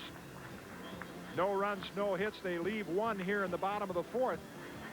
And the Gophers continue to lead the Cowboys 6-0. Hi. Well, now, Dick, I know you never gathered your team out in front of the dugout between innings, but this is a trend we're seeing. You see Gary Ward leading the conversation. What do you suppose he's talking to those hitters about? Well, I think it's refreshing. He just grouped them. He probably said, don't give up, but he also, at the end, I think, corrected or wanted to make a statement about the pop-up at the end. If you hear that outfielder calling and you're an infielder, you hightail it and get out of there, because he ended up talking with both the second baseman and Burnett. So a little between-inning lesson from head coach Gary Ward, as well as probably a change in strategy. Now, they've taken every first pitch early in the ball game, but Nagel has shut him down through 4. Let's see whether the Cowboys try to go to the attack here in the 5th. Jeremy Burnitz will lead it off. Outside edge, strike 1. You see, now that pitch was rather close, but when you're around the plate, you get the benefit of some of those calls from the home plate umpire. And I'm not too sure he was taking, because that was on the black. That was a tough pitch to swing at.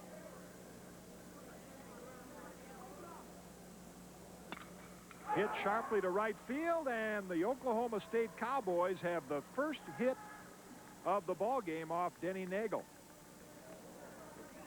So he no-hits one of the most powerful hitting teams in college baseball. Their reputation is that. This year they're a team, I think, that has relied a little more on speed and pitching, but averaging 10 runs a game over the last 5 years. Well, he's a perfectionist, Gary is, and there's no question in my mind that he's trying to get a little spirit going with that ball club. What did Charlie Dresden used to say? Hold him for 7 till I think of something. Breaking ball high. Now, did you play for Charlie in Brooklyn? Broke in the major leagues in 1951 with Jolly Charlie. That was his war cry. Hold him for 7, guys, and I'll think of something.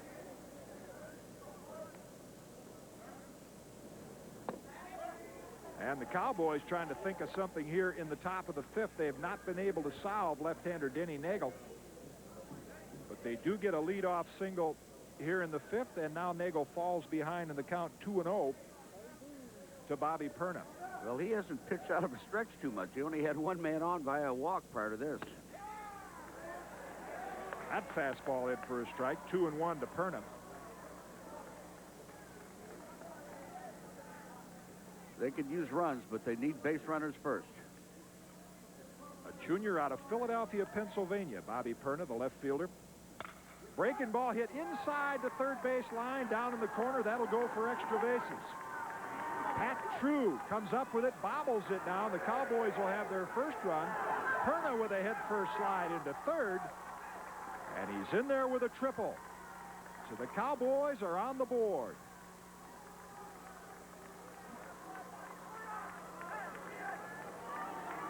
True couldn't get the handle on that ball out there, and it was a fairly close play at third base. Let's see if they give him a double or a triple. He definitely gets an RBI because they didn't hesitate sending the runner in from first.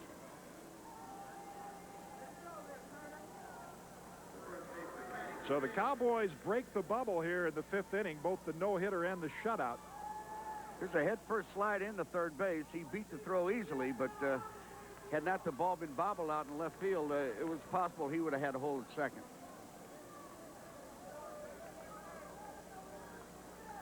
Manny Cervantes, the Cowboy first baseman, steps in, a strikeout victim in the 3rd. They scored a 3-base hit. High with the fastball, of course, with the 6-1 lead. Nobody out here in the 5th inning. The Gophers with their infield back. They'll sacrifice the run and take the out in this situation.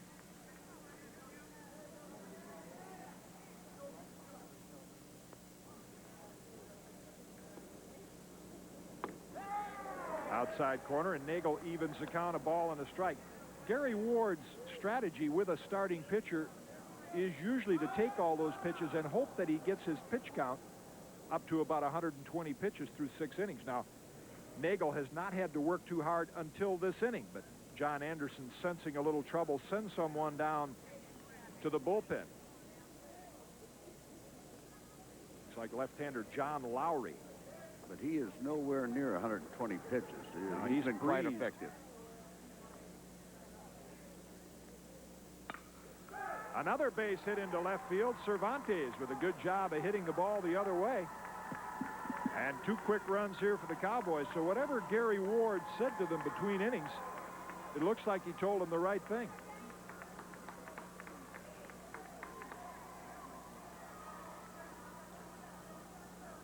Well, Cervantes is an inside-out hitter, and he hits a lot of balls to left field. He just stayed right on that thing and inside out of the ball, exactly what he did, because the ball was on the inside half of the plate. Just served it out to left field.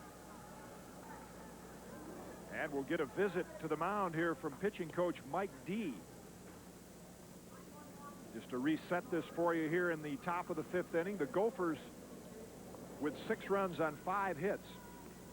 Scored 2 back in the 2nd, added 4 in the 3rd, and Denny Nagel, that young man right there that D is talking to, had a no-hitter through the first 4 innings. The Cowboys have broken it up here in the 5th on a single by Jeremy Burnitz, a triple by Bobby Perna, another single by Manny Cervantes, and still nobody out. Well, they have struck rapidly, and this is the type of club Gary Ward has. They can bomb you, but they've done it with opposite field base hits and line drives. Catcher Tony Kunis walked back in the 3rd inning. Fouled out of play. The very first time they've swung at the first pitch. Now they said, okay, Gary Ward says, all right, the young man's shown us he can throw strikes. It's time to quit taking and go to Hackett.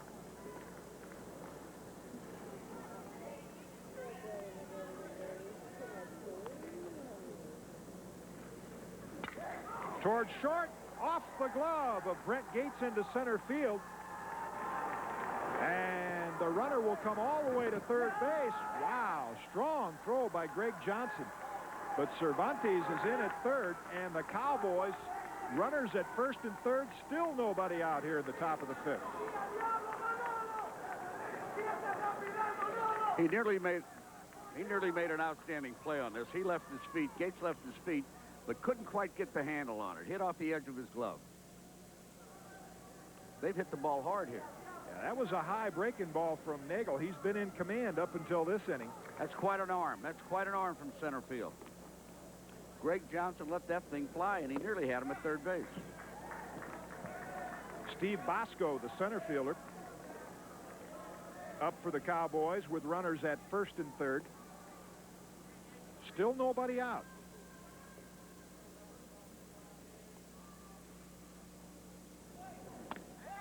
Outside edge evens the count, and now John Lowry begins to throw a little harder down in the Gopher bullpen. That must have been a heck of a meeting Gary had. If you'd have known that all those years, you might have had more of those between innings. Swung on and missed by Bosco, and Nagel ahead in the count, of ball and 2 strikes.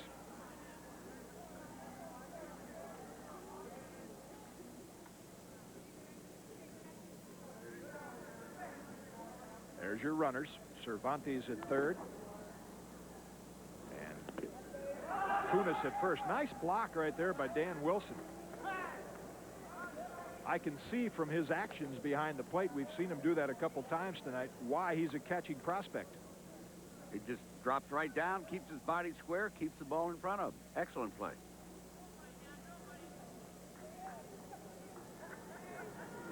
See right there, Wilson peering into the dugout to pitching coach Mike D for the sign. There's your runners at 1st and 3rd. The slider misses, the count runs full. Nobody out yet here in the top of the 5th inning. The Cowboys, with 4 straight hits, have put 2 runs on the board to close the gap to 6-2. Well, he was 0-2 in this count. Now it's 2-2. He can't let this hitter get away. Grounded foul at the plate. He can't worry about that runner at 3rd. He's got to try to get a ground ball, maybe get a double play here. Yeah, this is a time when it's easy to say and hard to do, but as a pitcher, you want to just pitch like there's nobody on base, and you want to just get an out, get the hitter. Stop the bleeding a little bit. Another base hit, and this one up the gap into right center. It'll be cut off by Johnson. Kunis on his way to 3rd. Another 1st-3rd situation for the Cowboys, and the score is at 6-3. Well, they're doing exactly what Minnesota did in the 3rd inning. First and third. 5 straight hits for the Cowboys. And John Anderson weighing a decision. Do I continue to stay with my ace left-hander? Another thing goes through a manager's mind that I'm sure you learn very quickly, as well as a coach's mind, to get this, to block this out. You like to see this young man go 5 innings and get a win, but the team win first, the pitchers win second. Left center field, True on the run. Diving attempt by Johnson, he'll not get to it. And the Cowboys will pick up a couple more. Bosco being waved home, and he's safe. 6-5, nobody out, top of the 5th, and the tying run at second base. We have a ball game.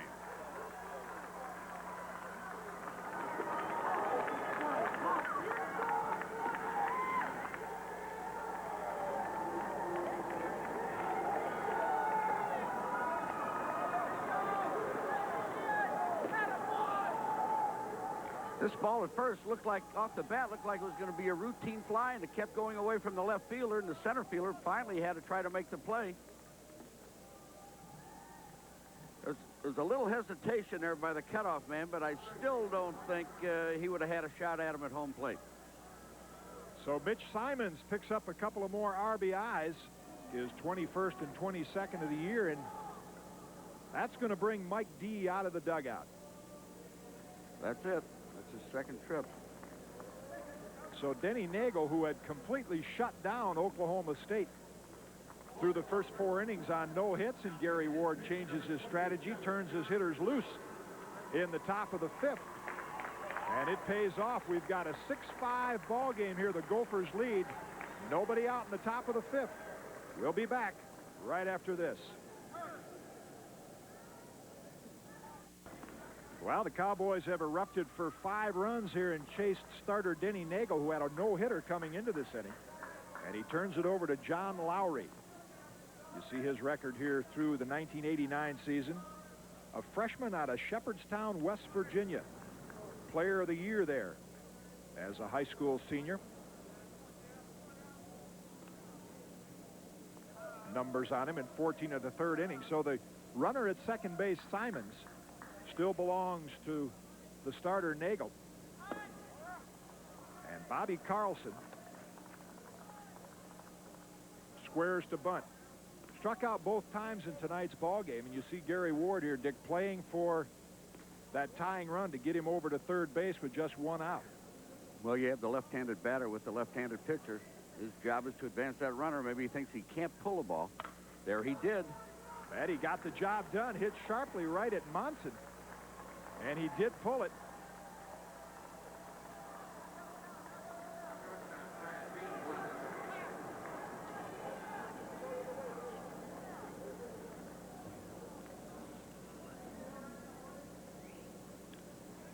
So the Gophers finally get an out here in the top of the 5th.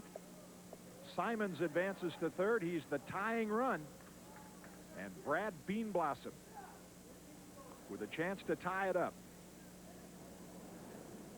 Good curveball from Lowry in for a strike. Well, this could be a good matchup because Brad Beanblossom, a good breaking ball hitter, and John Lowry just showed us a good curveball. Yes, he did.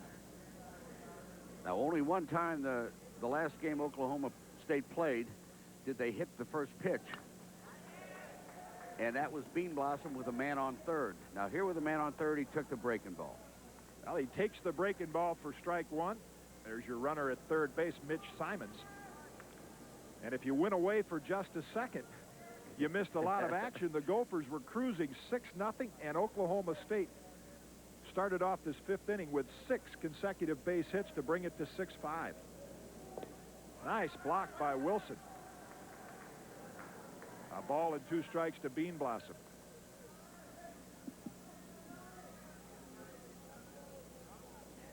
Here again, he keeps the ball in front of him. The ball stayed down and hit the edge of the plate, but he still was down and was able to block it. He's squared to the infield. He's keeping his shoulders facing out toward the pitcher's mound. That keeps the ball in front of him.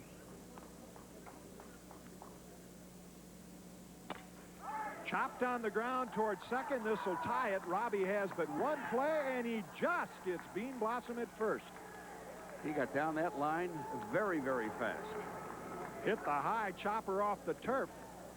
And the Cowboys have tied it here in the 5th inning at 6.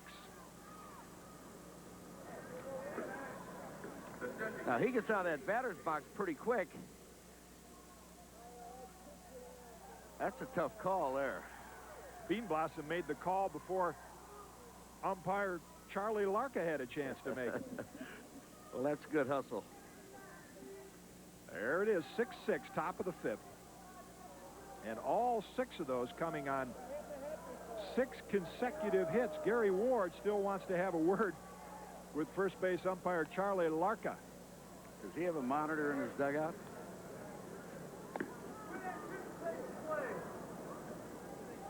Now he's saying he didn't beat it. Gary Ward says, hey, tie goes to the runner. It was awful close. And you know, when you get to be Ward's age and my age, that's a long way out there from the dugout. Of course, Ward just has to jog from the third base coaching box. Did you ever? You never coached third as a manager. They really don't do that in the big league. Some do. But I coached first in the 1972 World Series, and it cost me $200. Just to get close to an umpire, that pitch a little low for a ball. I couldn't believe the calls that were being made over there, so I thought I'd get a closer look. You wanted to see for yourself. The commissioner didn't care too much for it. Ray Ortiz, the hitter here with 2 down in the top of the 5th inning in this 6-6 ball game. Lowry falls behind 2-0. Now, this young man is due to break loose. He's 0 for 13 in this Pillsbury Classic. Tries to lay off the changeup. And umpire Kurt Marino says, no, you went around. We're seeing more of that on all levels of baseball nowadays, is the left-hander throwing the changeup to the left-hand hitter. That used to be a no-no, because the left-hand hitter with something off speed could pull out, get the fat of the bat on the ball.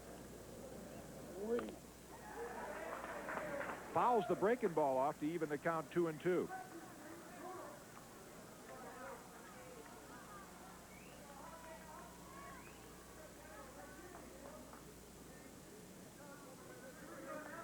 Give you a look at what Ray Ortiz has done so far this year in homers, RBIs, slugging, but he's 0 for the Dome here this weekend.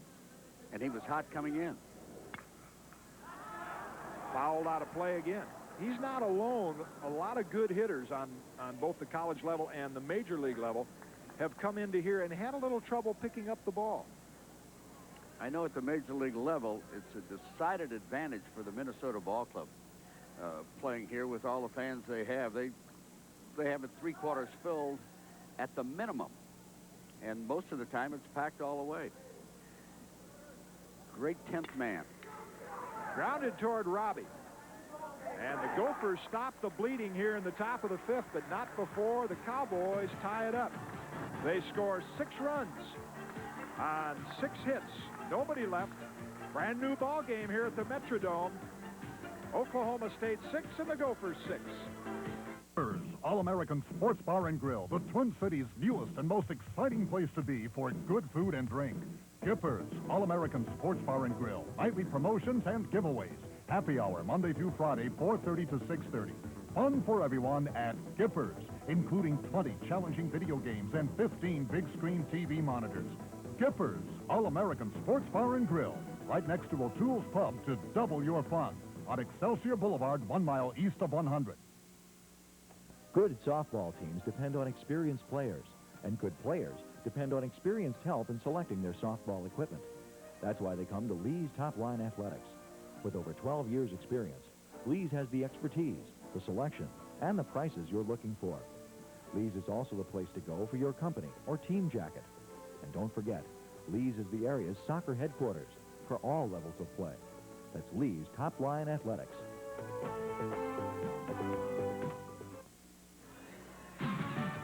NCAA baseball on ESPN is brought to you by Drylock, the masonry waterproofer that's guaranteed to stop water, and by A&W. So sit back and pour yourself an A&W root beer or cream soda. And here at the Metrodome, as you look at some of the interested fans here, the Cowboys have poured themselves 6 runs to get back in the ball game. Looks like some Gopher fans there enjoying the warmth of the Metrodome on a rather cool night here, though it was a nice day in Minneapolis, reached a high of 62.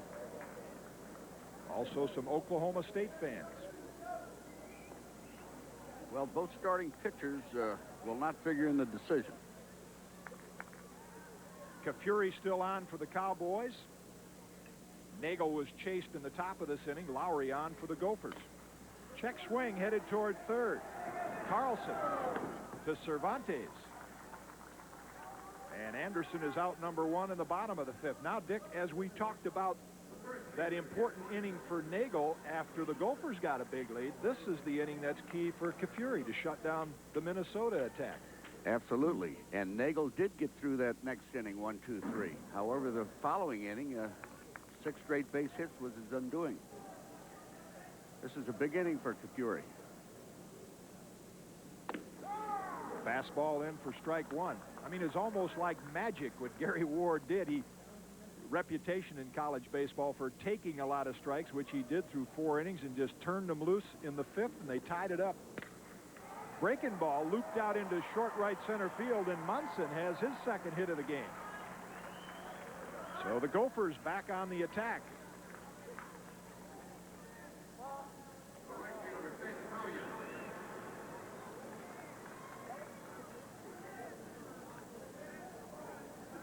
The hit totals now, as well as the run totals, even at 6. And Vince Pallion would one of those 6 hits and an RBI in tonight's game.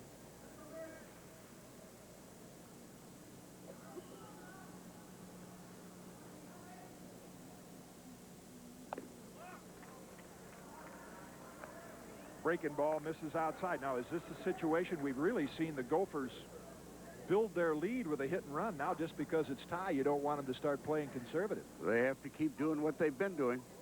They have to take off. They have to hit and run. They have to try to steal. This is how they manufactured the 6 runs they got.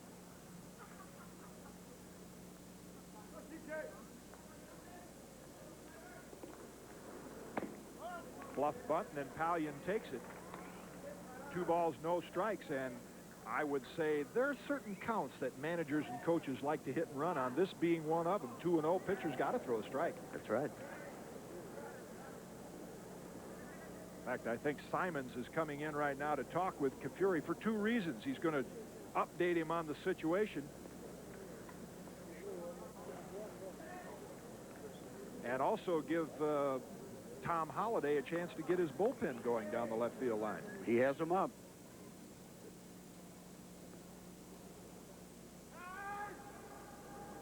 And time called by home plate umpire Kurt Marino. We're moving into that middle inning of the ball. You know, there are very few closers in college baseball. So much emphasis on relief pitching in the major leagues, but not so on the college level. So these are the innings that coaches start to try to piece together with a couple of different pitchers.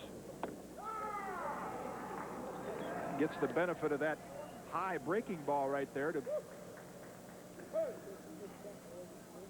run the count to 2-1 on Pallion. Well, Tom Holliday said he has a righty and a lefty ready for stopper's role. Now we're talking, I guess, from the 7th or 8th inning on, and we're working about talking about middle relievers right now. Runner on the move. Pallion does a good job of fouling it off, and the count even at 2-2. Now, if he's got to throw a strike on 2-1 and he sent the runner, he still has to throw a strike on 2-2. So do you often come back with a hit and run on back-to-back pitches? Well, you can, but here again, it's 2-2. He could pitch out here if he thinks he's going again, but then if he doesn't go, you know he's running on the next pitch. Yeah, we'll see what John Anderson does. The runner holds, the pitch is wide, and it sets up the full count situation. But he was running with 2 strikes and 1 ball. He was running at 2-2 earlier, so there's no reason to change his pattern.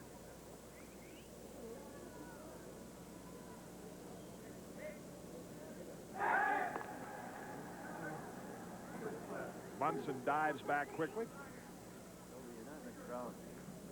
1 down, a 3-2 count. We're in the bottom of the 5th inning. The Gophers built a 6-0 lead, only to see Oklahoma State tie it in the top of this inning.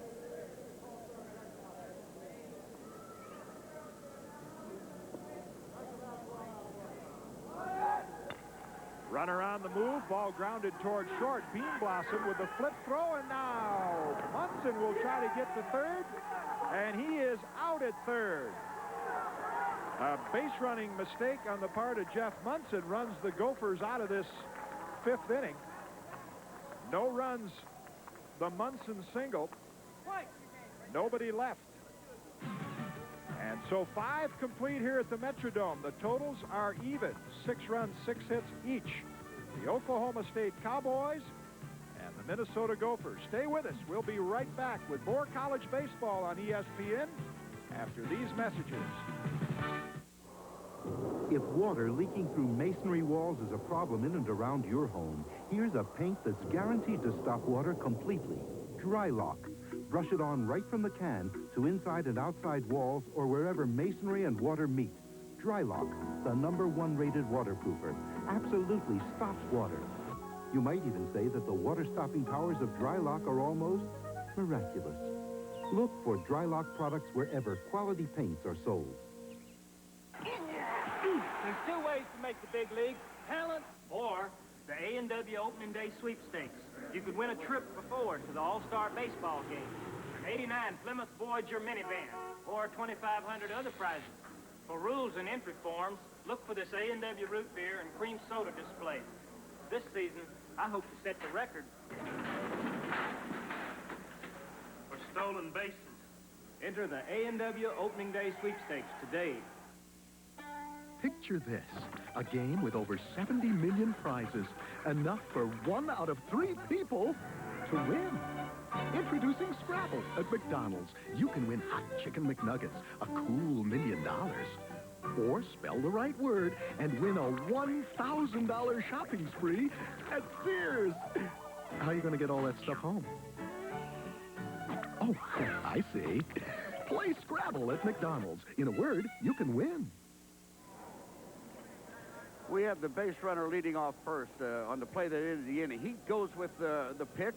The ball is tapped to the shortstop. He has to come in and make the play. He hesitated going to second, but there's still no way he should have tried for third. This is a bad base running mistake. It's good to be aggressive, Jim, but not in a situation like that. He can score from second on a single. I guess in many of your meetings, you've told your team you don't make the third out at third base. Only if you're going to hold up to allow that runner to score, and you make them throw the ball to third to try to get you. So the Gophers, with the base running mistake to end the fifth inning, have a 6-6 tie. We go to the top of the sixth, and Jeremy Burnitz leads it off for the Cowboys. Lefty John Lowry in relief of starter Denny Nagel, now into his second inning of work. Now you see in the lineup where they're going to start off. They lead off with their 9th place hitter. Next inning. Off-speed pitch fouled out of play. Yeah, as a manager, I think you'd like to see get that 9th place hitter out of the way and be able to turn the lineup over. We're at the Hubert H. Humphrey Metrodome in Minneapolis, Minnesota. And if you just joined us, there's our score, the last game of this 3rd annual Pillsbury Classic.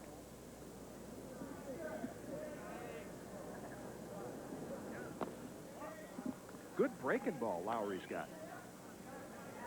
It's the 8th place hitter that'll be leading it off, but still, you don't take that kind of gamble.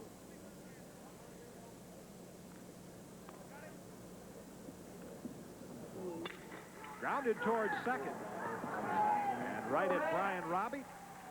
Over to Munson, 1 down here in the top of the 6th.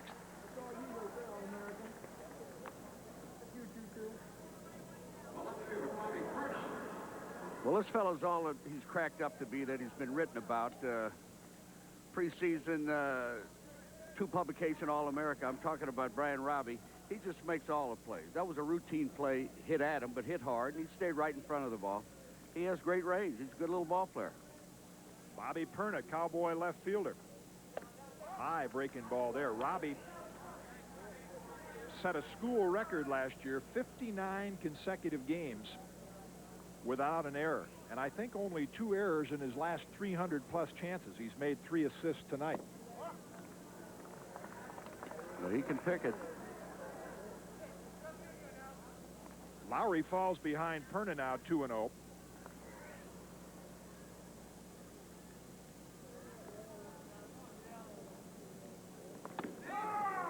And gets the fastball in for strike 1. John Lowry, 6'3", 175-pound freshman out of Shepherdstown, West Virginia.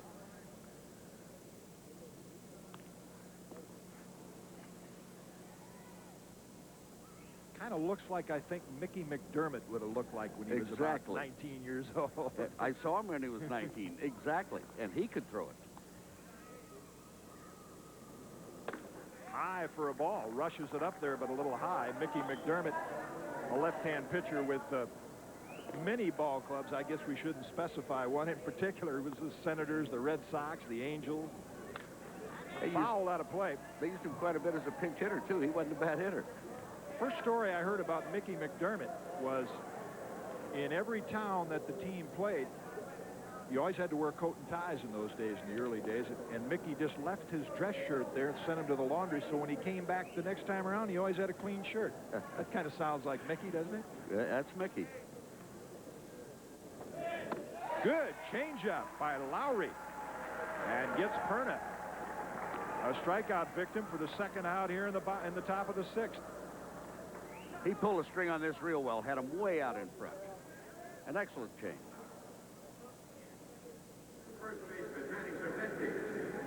That'll bring up Manny Cervantes, the Cowboy first baseman. Got a single and an RBI back in that big 6-run 5th inning. I say back in, that was just last inning. Outside for a ball.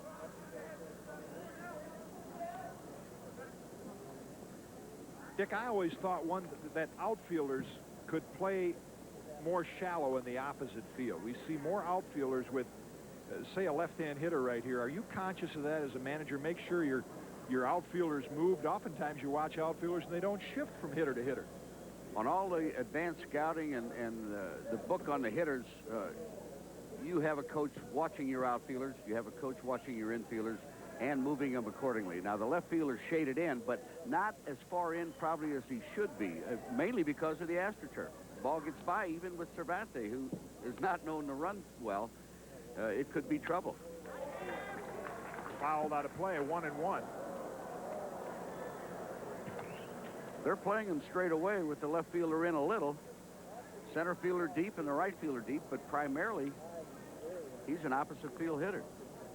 A souvenir for some of the visitors to the press box here at the Metrodome. Did you bring your glove with you? No.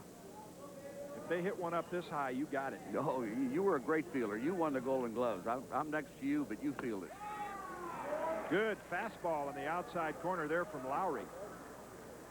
Boy, and I can see why they went all the way to Shepherdstown, West Virginia to get this young freshman lefty. Good live arm.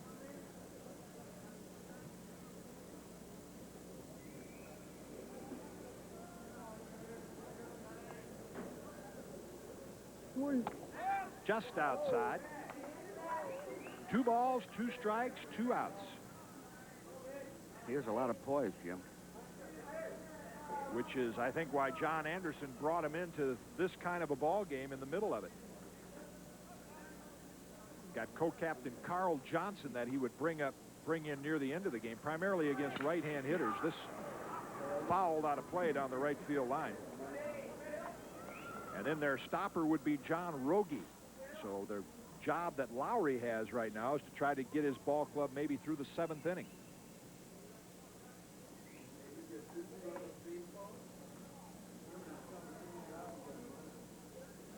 There was an off-speed pitch there that Cervantes pulled.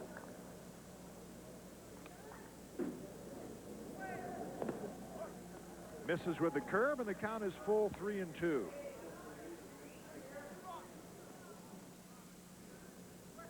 You remember when young pitchers, and I would include myself in that category when I was, say, Lowry's age, it was remarkable just to be able to throw a breaking ball or an off-speed pitch over on occasion. These guys do it repeatedly.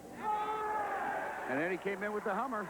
Got him with the Hummer for strike 3. Lowry picks up 2 strikeouts in the top of the 6th inning. The Cowboys and the Gophers still tied at 6 here at the Metrodome. Coming up, Walruff, True, and Johnson try to break the tie. We'll be back in just a minute.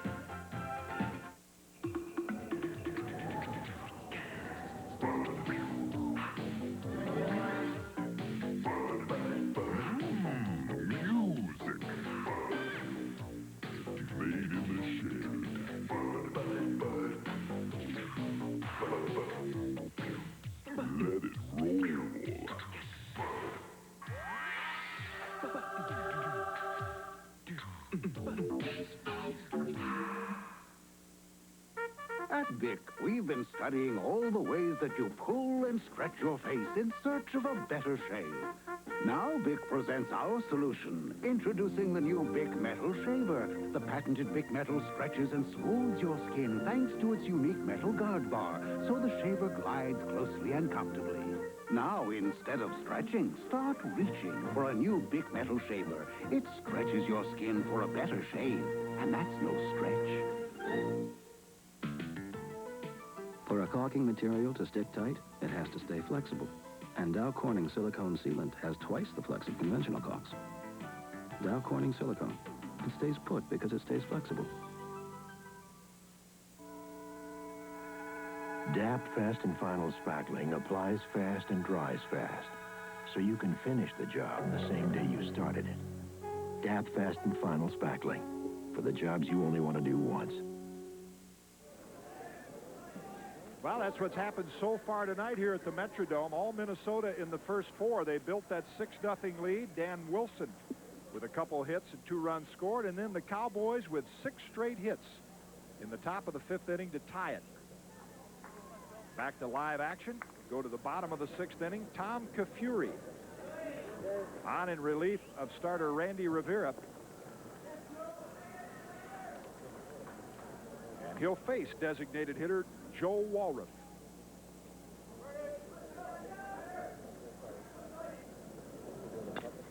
Grounded foul at the plate. And you know what I'd like to ask Dick Williams is, and this is not a derogatory comment toward Whitey Herzog and Tom Kelly and Lasorda, players like your former players, were not great players in the major leagues, but yet successful managers. Why is that? Well, to be honest with you, I know in my case, I had to work for everything I got. I had to know what to do, whether I could do it well or not, and it certainly helped me with my managing. My second year up, I separated my shoulder. Whitey had a leg injury when we were together in Kansas City that hampered his career. It's hard to say. I think we had to apply ourselves more, and not taking anything away from the big stars that went on to manage. It was a lot tougher probably for them to manage because they were such great players. I won't get into the big star. Ted Williams was one, for example. Yeah. I mean, he was such a great player. He upped the average of his team by something like 55 points that first year. The Washington finished, I think, in 3rd place. He was manager of the year. But he couldn't get his players to do what Ted Williams did with the bat. And I don't think he could get anybody to do that. There's head coach Gary Ward. He got his Cowboys to do something with the bat in the 5th inning to tie it at 6. And Cervantes can't come up with the low throw at first. The Gophers have a base runner here to lead off the bottom of the 6th.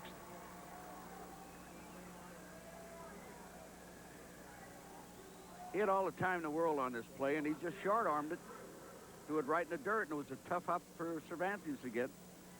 Isn't that the case most of the time? You'll see bad throws made when the infielders have more time, almost like they have too much time. They're saying, please run harder so I can cut it loose. Now, the fella, he couldn't go down there any faster than he was going, but he had all the time in the world and just eased up on the throw. And that goes as an error to Bobby Carlson. And when Walruff reaches first base on the air, Coach John Anderson sends in a pinch runner, Ross Van Handel. Wants to break that 6-6 tie, put some speed at first base. With Pat True at the plate, might look for a sacrifice here, Dick. We're having one, but it's a poor bunt. Right back to the pitcher, could get two. Bean Blossom with a little trouble getting the ball out of the glove and handling that low throw. And True beats the relay to first, so the sacrifice not successful.